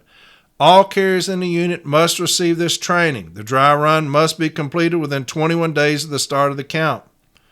Management provides sample count items that you enter onto the practice 1838C. Management then reviews the completed practice 1838C for accuracy, errors, or omissions and discusses any problems with you. If necessary, a second practice 1838C is done. The dry run is important. See your shop steward if management shortchanges or fails to provide the dry run. Posting an advance notice. Management must provide certain advance notices. A notice giving the schedule of the count week and day and date of inspection for each route must be posted at least 5 working days before the start of the count. 1 day advance notice must be given if management decides to inspect on days other than the scheduled day of inspection. Must post carrier schedules for those routes requiring an earlier start time to count the mail no later than the Wednesday preceding the count week. See your shop steward if management fails to give required notices or if more than 3 days of inspection on the street are scheduled. During the mail count and inspection week, management must follow certain procedures and rules during the week of mail count and inspection. 6 consecutive days. The count must be conducted for 6 consecutive work days. However, routes with abbreviated or no Saturday delivery may only be counted the other 5 days. Management may start the count on any day of the week. However, the 6 consecutive work requirement day remains in force irrespective of the start day. Overtime during the count week. The overtime provisions of Article 8 remain in full force and effect during the week of count and inspection with 2 exceptions. On the day during the week of inspection when you are accompanied by a route examiner, management may require you, even if you are not on any overtime desired list, to work overtime on your own route in order to allow for completion of the inspection. On the other days during the week of inspection when you count the mail, management may require you, even if you are not on any overtime desired list, to work overtime on your own route for the amount of time necessary to count the mail. Annual leave during count week. Now, all of my carriers, irrespective of on the list or off the list, all did their own route. And I would encourage that. I don't want to say violate the contract, because I just said defend it at all costs, but during the 6-day count, I want my times on my route. I don't want anybody else's time on there. So during 6 days, I'm going to do my own route. I don't want anybody coming doing auxiliary assistance off my route.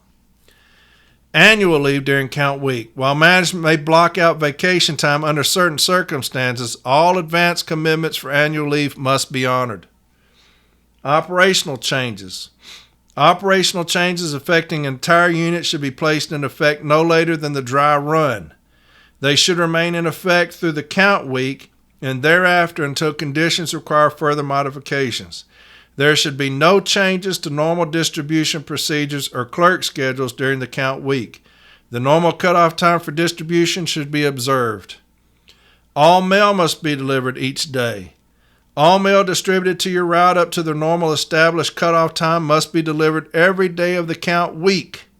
In addition, there must be no accumulation of curtailed mail on the day preceding the count, and no mail may be curtailed on the last day of the count. And I've got a full pallet of flats that were left at my station, and I took pictures of them, and I'm going to give them to JB, because they left an entire pallet of flats, and they said, well, those aren't supposed to go out till next Tuesday. This does not give any such provision. It says, no mail may be curtailed on the last day of the count. So I'm going to take that no mail should be curtailed. It doesn't have an exception. It does not say unless it has a tag on it or a color code on it. It says no mail may be curtailed on the last day of the count. So I got an entire pallet of flats that wasn't put out. Auxiliary assistance during the count week. Only in very unusual circumstances or emergencies when excessive late delivery would result should auxiliary assistance be granted the regular assigned carrier during the week of the count. If you are providing assistance in the office, check to ensure the carrier providing the assistance completes a separate Form 1838C worksheet. If you're providing assistance on the street, make sure that you and the carrier who provides the assistance properly complete Form 3996. Remember to request and receive a copy of the completed Form 3996.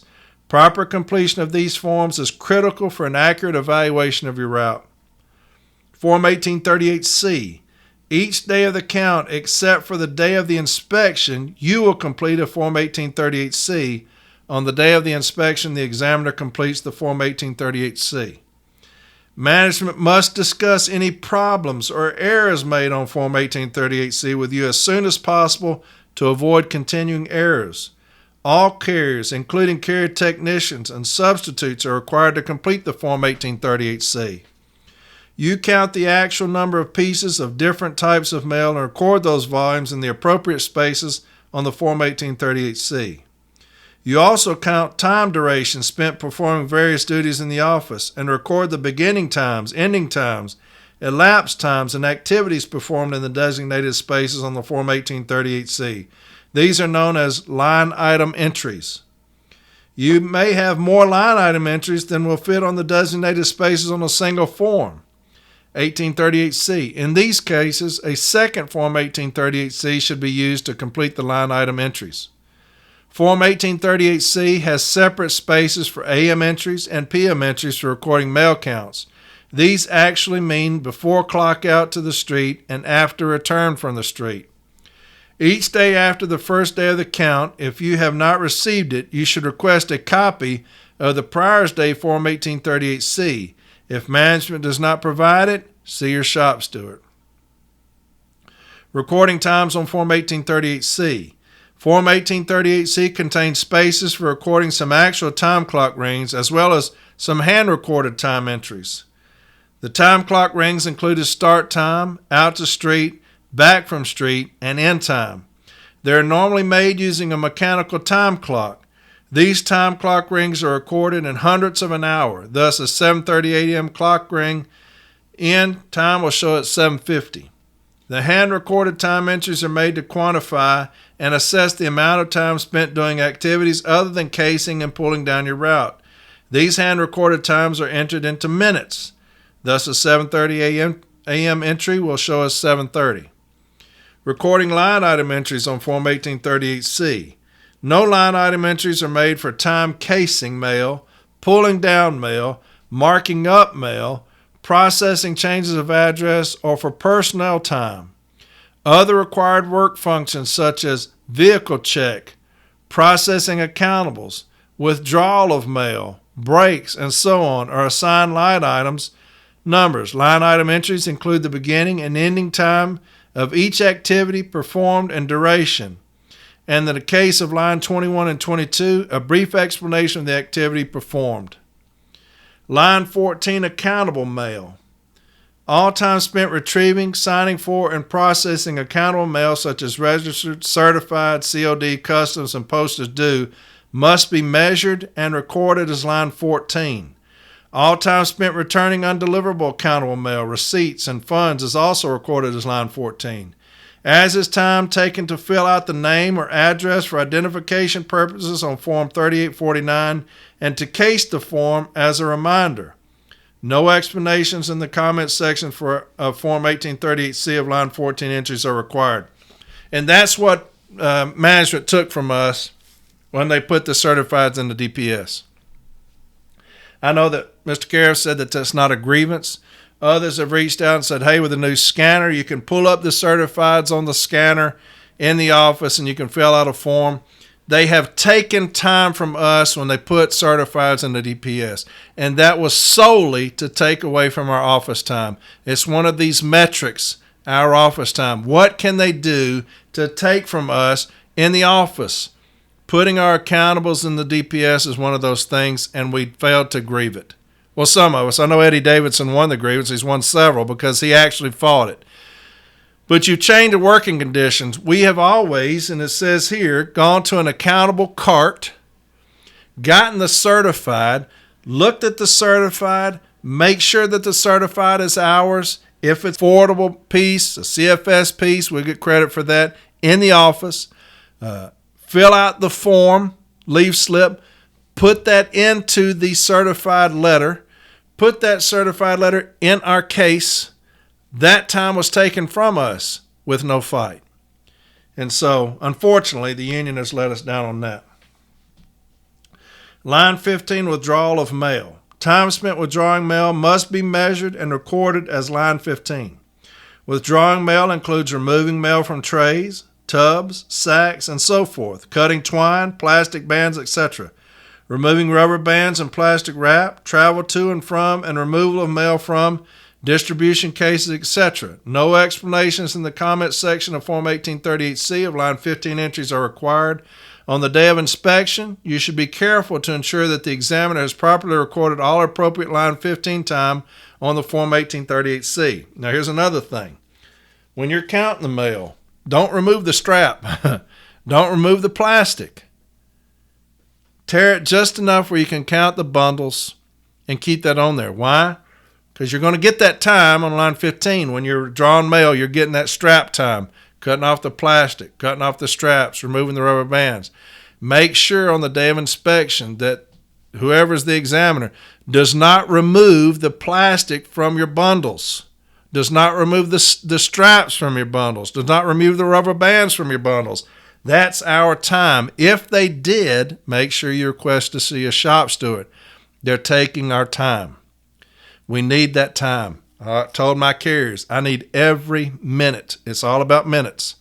I need every minute. Every minute you can give me, give it to me, because they count. And so make sure you're not tearing off your bundle, your strap or your twine or your rubber bands or your plastic when you're counting the mail, because you want that time under line 15. Line 16, sequencing and collating bypass mail.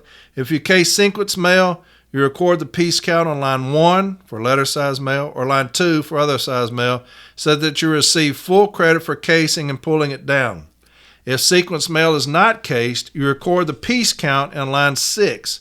Additionally, you enter on line 16 the time spent placing the sequence mail in the delivery order or collating it with additional bundles.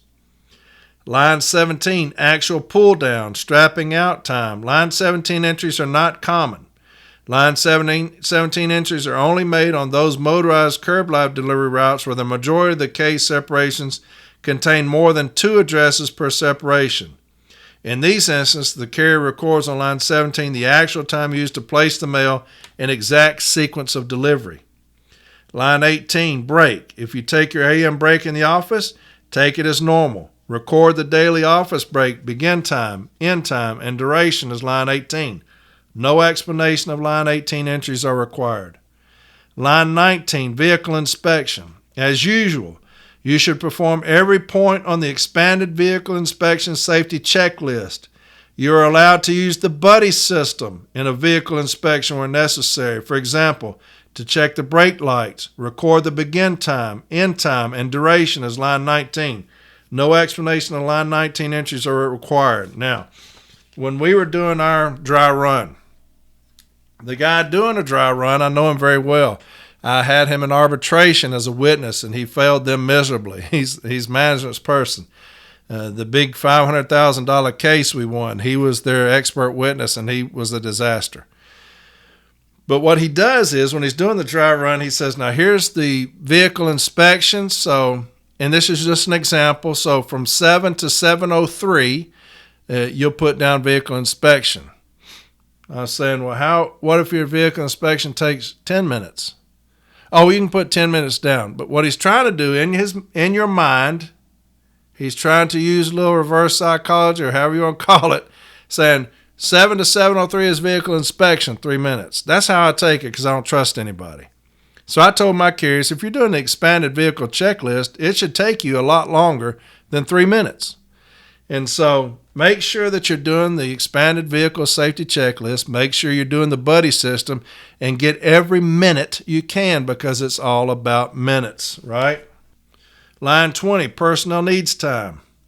No entry is made on Form 1838C for time spent using the restroom, getting hat and coat from locker. Instead, an automatic 5 minutes per personal need time is used in determining standard time. You should use personnel time while in the office in the same manner as any other day throughout the year. Do not let yourself be pressured into skipping necessary personal time during the count week. If you're under standard and use no personnel time, your route evaluation time will be based on 0 personnel time. Line 21, recurring office activities not covered by other line items. You're required to perform many recurring duties that are not listed as one of the other line items. In these instances, the duties are timed and recorded as line 21 entries. Each line 21 entry is marked sequentially, i.e. 21A, 21B, 21C, etc., and then briefly explained in the comments section of Form 1838C. Line 21 time is included in computing office time. There are many activities that should be recorded as line 21. For example, performing window collar service, attending weekly safety talks and other appropriate unit discussions. Supervisors are required to present a safety talk at least once a week, so there should be at least one safety talk during the week of count inspection. Travel to and from the throwback case or to other designated locations to return markup mail and misthrows. Replenishing the forms pouch. Wash-up time in excess of the regular 5-minute allowed for personnel time if it is provided for a local memorandum of understanding or 2, pursuant to local past practice. Official communications, including but not limited to general delivery, CMU clerk inquiries, and responding to inquiries from supervisors. Facing or separating collection mail upon return to office. Verifying hold mail. Updating edit book, AMS Red Book. Union steward activities, grievance handling when necessary and if occurring weekly or more often. Completing Forms 1571 and 3996 if the use of these forms is of a recurring nature. Determining the number of pieces of unaddressed flats of a shared mailing and placing them at the back of the bundle. Retrieving and replacing scanners if not done during the normal process of obtaining accountable items. Travel to and from and transport a parcel container to case, etc. Travel to and from DPS mail to secure S999 mail for casing. Observing amount of DPS mail to estimate needed for overtime or auxiliary assistance if done on office time. Taking vacation hold mail to the designated area. Returning empty equipment to the designated area. Taking accountable misthrow mail to the accountable clerk. Taking box holder mail to the designated area. Handling misplaced mail. Checking for sleepers prior to leaving your case for the street. Turning off case lights or moving any equipment off the floor. Any other occurring necessary task in the office not covered by another line item. Line 22, non-recurring office work not covered by other line items. Waiting for mail and other office activities not performed on a recurring basis are timed and recorded as line 22 entries. Each line 22 entry is also marked as sequentially, i.e. 22A, 22B, 22C, etc., and then briefly explained in the comments section of the Form 1838C. All line 22 time is excluded in computing the evaluated office time. Line 22 items might occur, for example, if a carrier suffered a fall in the office and spent time completing a C1, or a carrier noted a flat tire during the vehicle check and spent time completing a Form 4565. Line 23, counting mail and filling out Form 1838C worksheet. Counting mail and filling out the form is a task you perform only during the week of count and inspection. So although you write down the time it takes to perform this task, management will subtract this time when evaluating your route later. How to count mail and record on Form 1838C, letters versus flats. To receive a full credit under the 18 and 8 standard, you must be careful to count letter mail and flat mail properly. To do so, you must know the definition of a letter size mail as opposed to other size mail. Letter size mail is defined as mail that can be cased into the normal of evenly spaced 6-shelf letter separation without bending or folding, approximately 6 inches in height.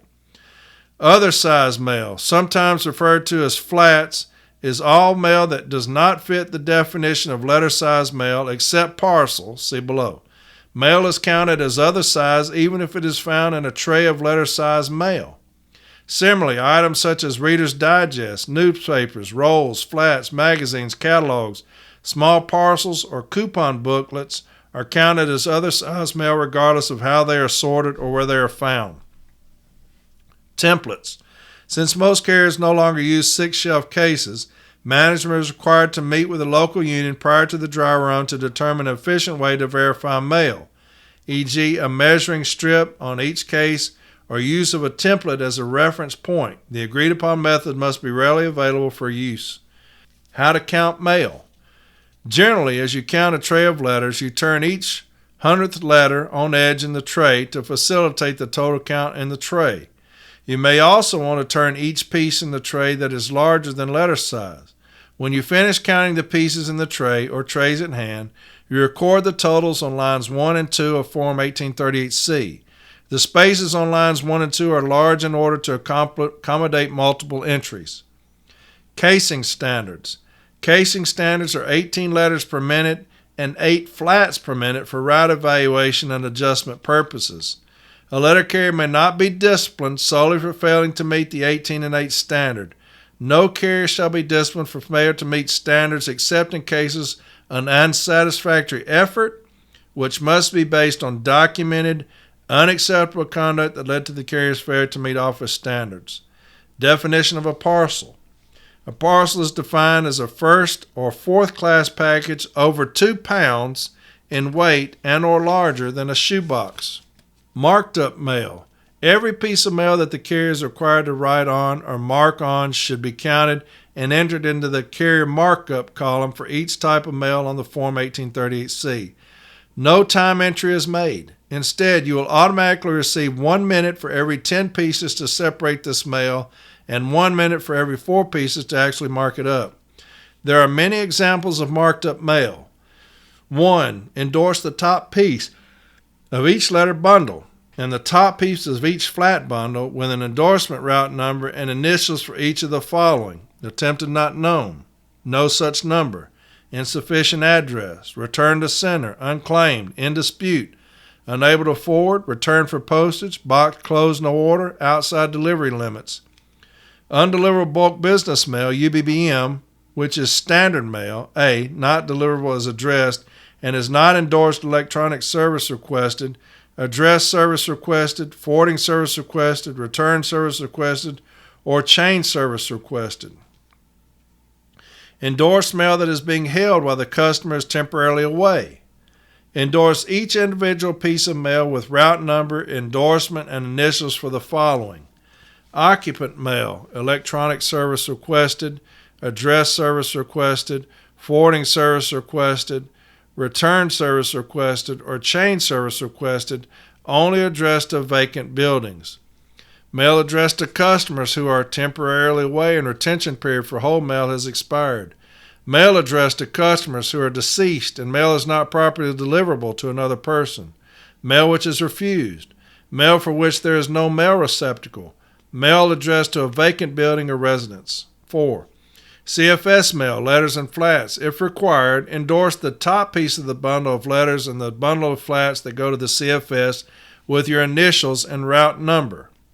5. CFS mail, letters and flats that may be individually be considered marked up. When the address has numbers transposed and you must correct it. When the last name is misspelled and you must correct it. When the first and last names would not be readily apparent to CFS employees and you're required to circle the last name or correctly spell it, when you otherwise must alert CFS to a needed correction, when any mail returned from CFS can be forwarded if a correction is made. Day of inspection. Form 1838C and Form 3999. On the day of inspection, the route examiner will count the mail and fill out Form 1838C worksheet.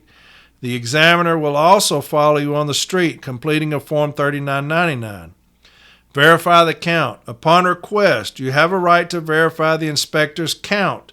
This is an important right, and you are strongly encouraged to insist that you be allowed to verify the count. This includes all DPS, S999, and any machine-counted mail as well. And so that's important because during our week of inspection, a carrier came up to me and said, hey, the examiner over here said that I was not able to verify the count because on the day of inspection, they count it. And so I had to go to the guy that was over it and tell him, I said, hey, you got people giving improper instructions over here. They're not allowing my carriers to verify the count. And so he had to give another stand-up, call all the carriers and managers around and say, hey, on day of inspection, when the examiner's counting the mail, the carrier has the right to verify the count. And so make sure y'all are telling them that if a carrier comes to you and says, hey, you're not letting me verify the count. We have the right to verify the count.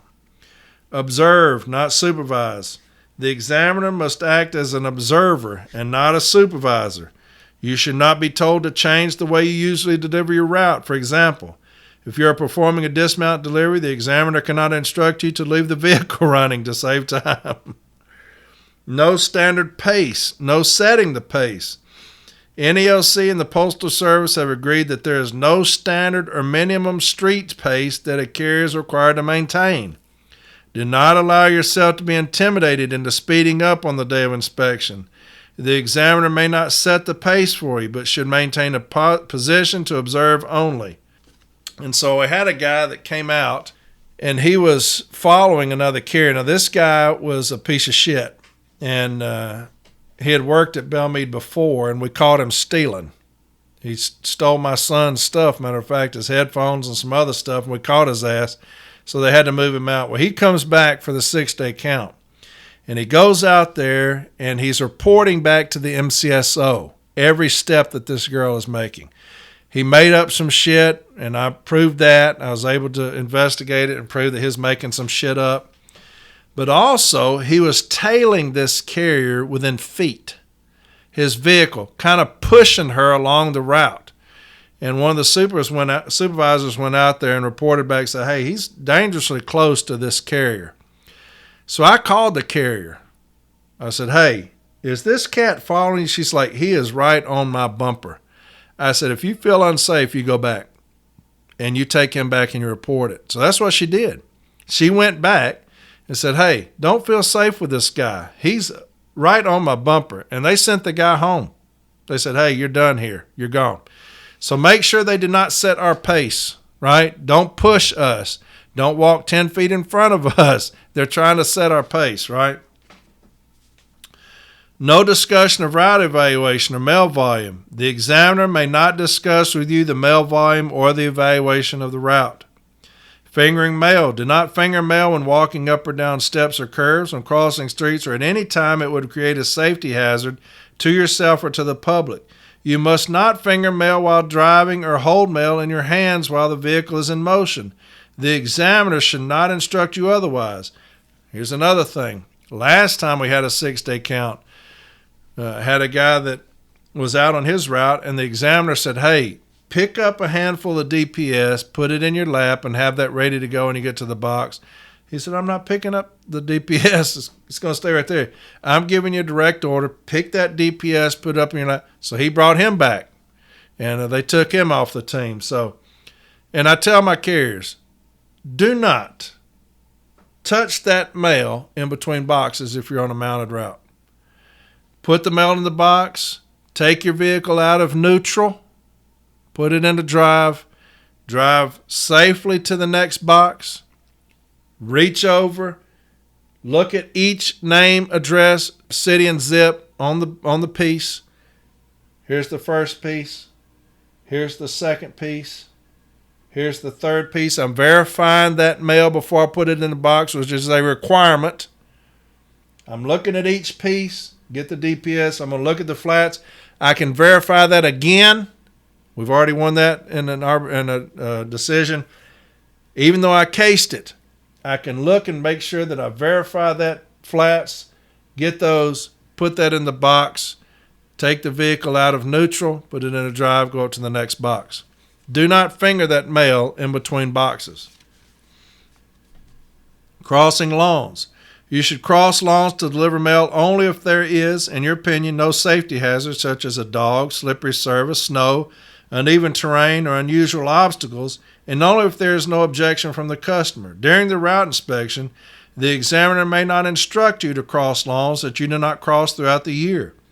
Only during street supervision, apart from the route examination, may a supervisor order a carrier to cross a specific lawn that the supervisor believes is an obvious shortcut.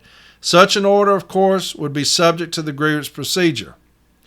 Breaks. Carriers are entitled to either one break in the office and one break on the street, or 2 breaks on the street. Do not allow the examiner to intimidate you into skipping or shortchanging. Lunch. You should take your full 30-minute lunch at one of the authorized locations recorded on the Form 1564A in your route book.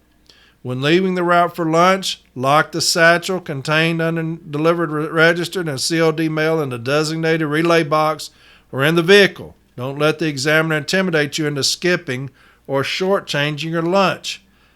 Make a simple record. Make a simple record of the registered, COD, and other more than ordinary valuable items that are left before leaving for lunch. When returning from lunch, check to ensure that no pieces are missing. Do not allow the examiner to intimidate you into skipping this very important requirement. Comfort stops. In addition to your lunch period and break periods, you may take any comfort stops reasonably necessary during the course of performing your street duties. Reasonable comfort stops will not be deducted from your actual time. In fact, the examiner may not suggest or forbid any rest or comfort stops. After the mail count and inspection week, consultations. Management is required to consult with the regular carrier assigned to a route concerning both the evaluated time of and any proposed adjustments to the route. The consultation requirements are very specific and include the following. Provide the Forms 1838s and Form 1840 in advance. Management must give the carrier completed copies of Form 1838 at least 5 calendar days in advance and a partially completed copy of Form 1840 at least 1 day in advance of the evaluation consultation.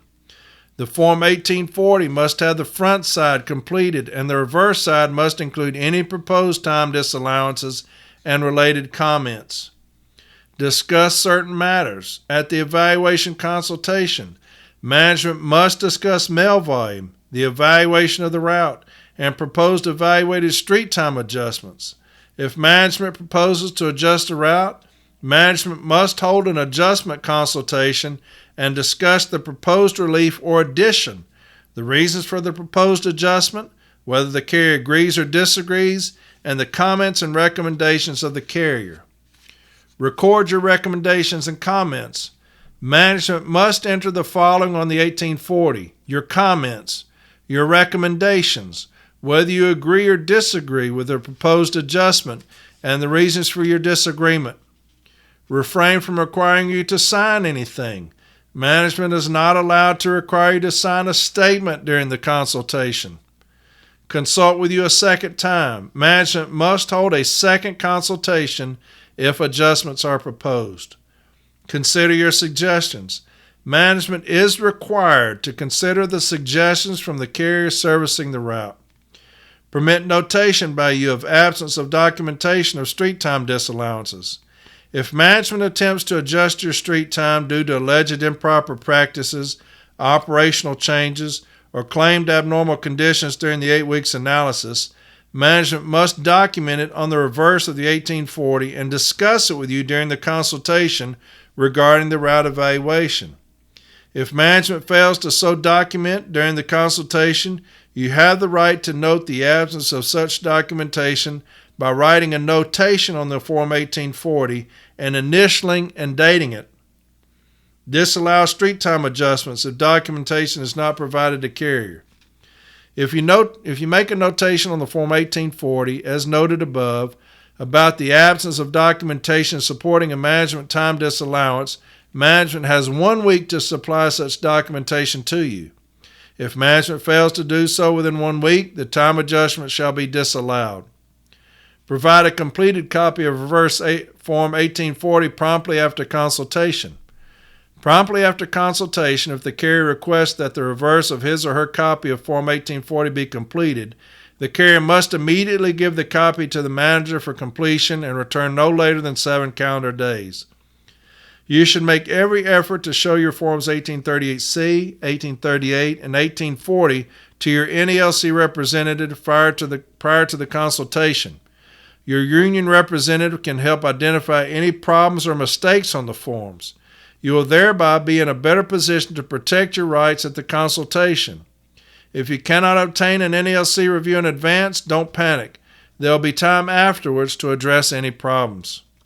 If management has attempted to reduce your actual average times by disallowances and has not provided documentation of the disallowances at the consultation, you should exercise your right to challenge the disallowance by making a note on the Form 1840 the absence of documentation, initialing and dating the Form 1840, and returning it to management.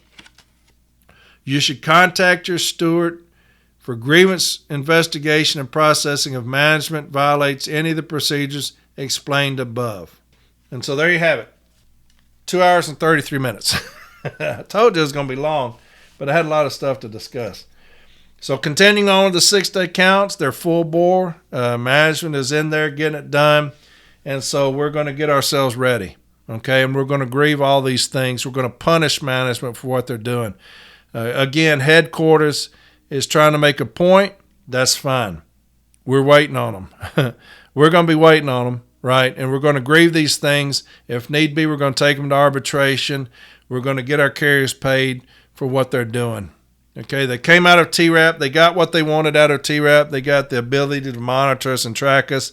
These fake-ass times that headquarters is telling these examiners, these averages, they're trying to hold us to them, these 22 minutes, all these other things that they're saying, those examiners are telling me, well, headquarters is telling us that we can hold y'all to those averages. No, you can't. But that's what they got out of these memos. Like I said, my buddy called me and said, what were y'all thinking? They were waiting on y'all to sign these memos because we had somebody sign them that was not a carrier for any amount of time, and he doesn't understand what he did. And he refuses to acknowledge it by apologizing for it. Matter of fact, it's an inconvenience. So anyway, that's for another day. Y'all have a fantastic rest of the week. Like I said, I'll be in Milwaukee next Sunday, but I need to get into this book. And so I may do one Monday if I'm not too tired. And so, like I said, I'm going to go to the funeral for my best friend next Saturday. And so I'll be driving to Milwaukee after that, getting into Milwaukee, doing whatever we're going to do, and spend the night there and then come back that Monday. And so I might get into this book then because I need to get it done. It's very important. It's very good. All right, so there you have it. There's another good episode, raising a little bit of hell, causing some division, and talking about 6-day counts. So I love each and every one of you, man.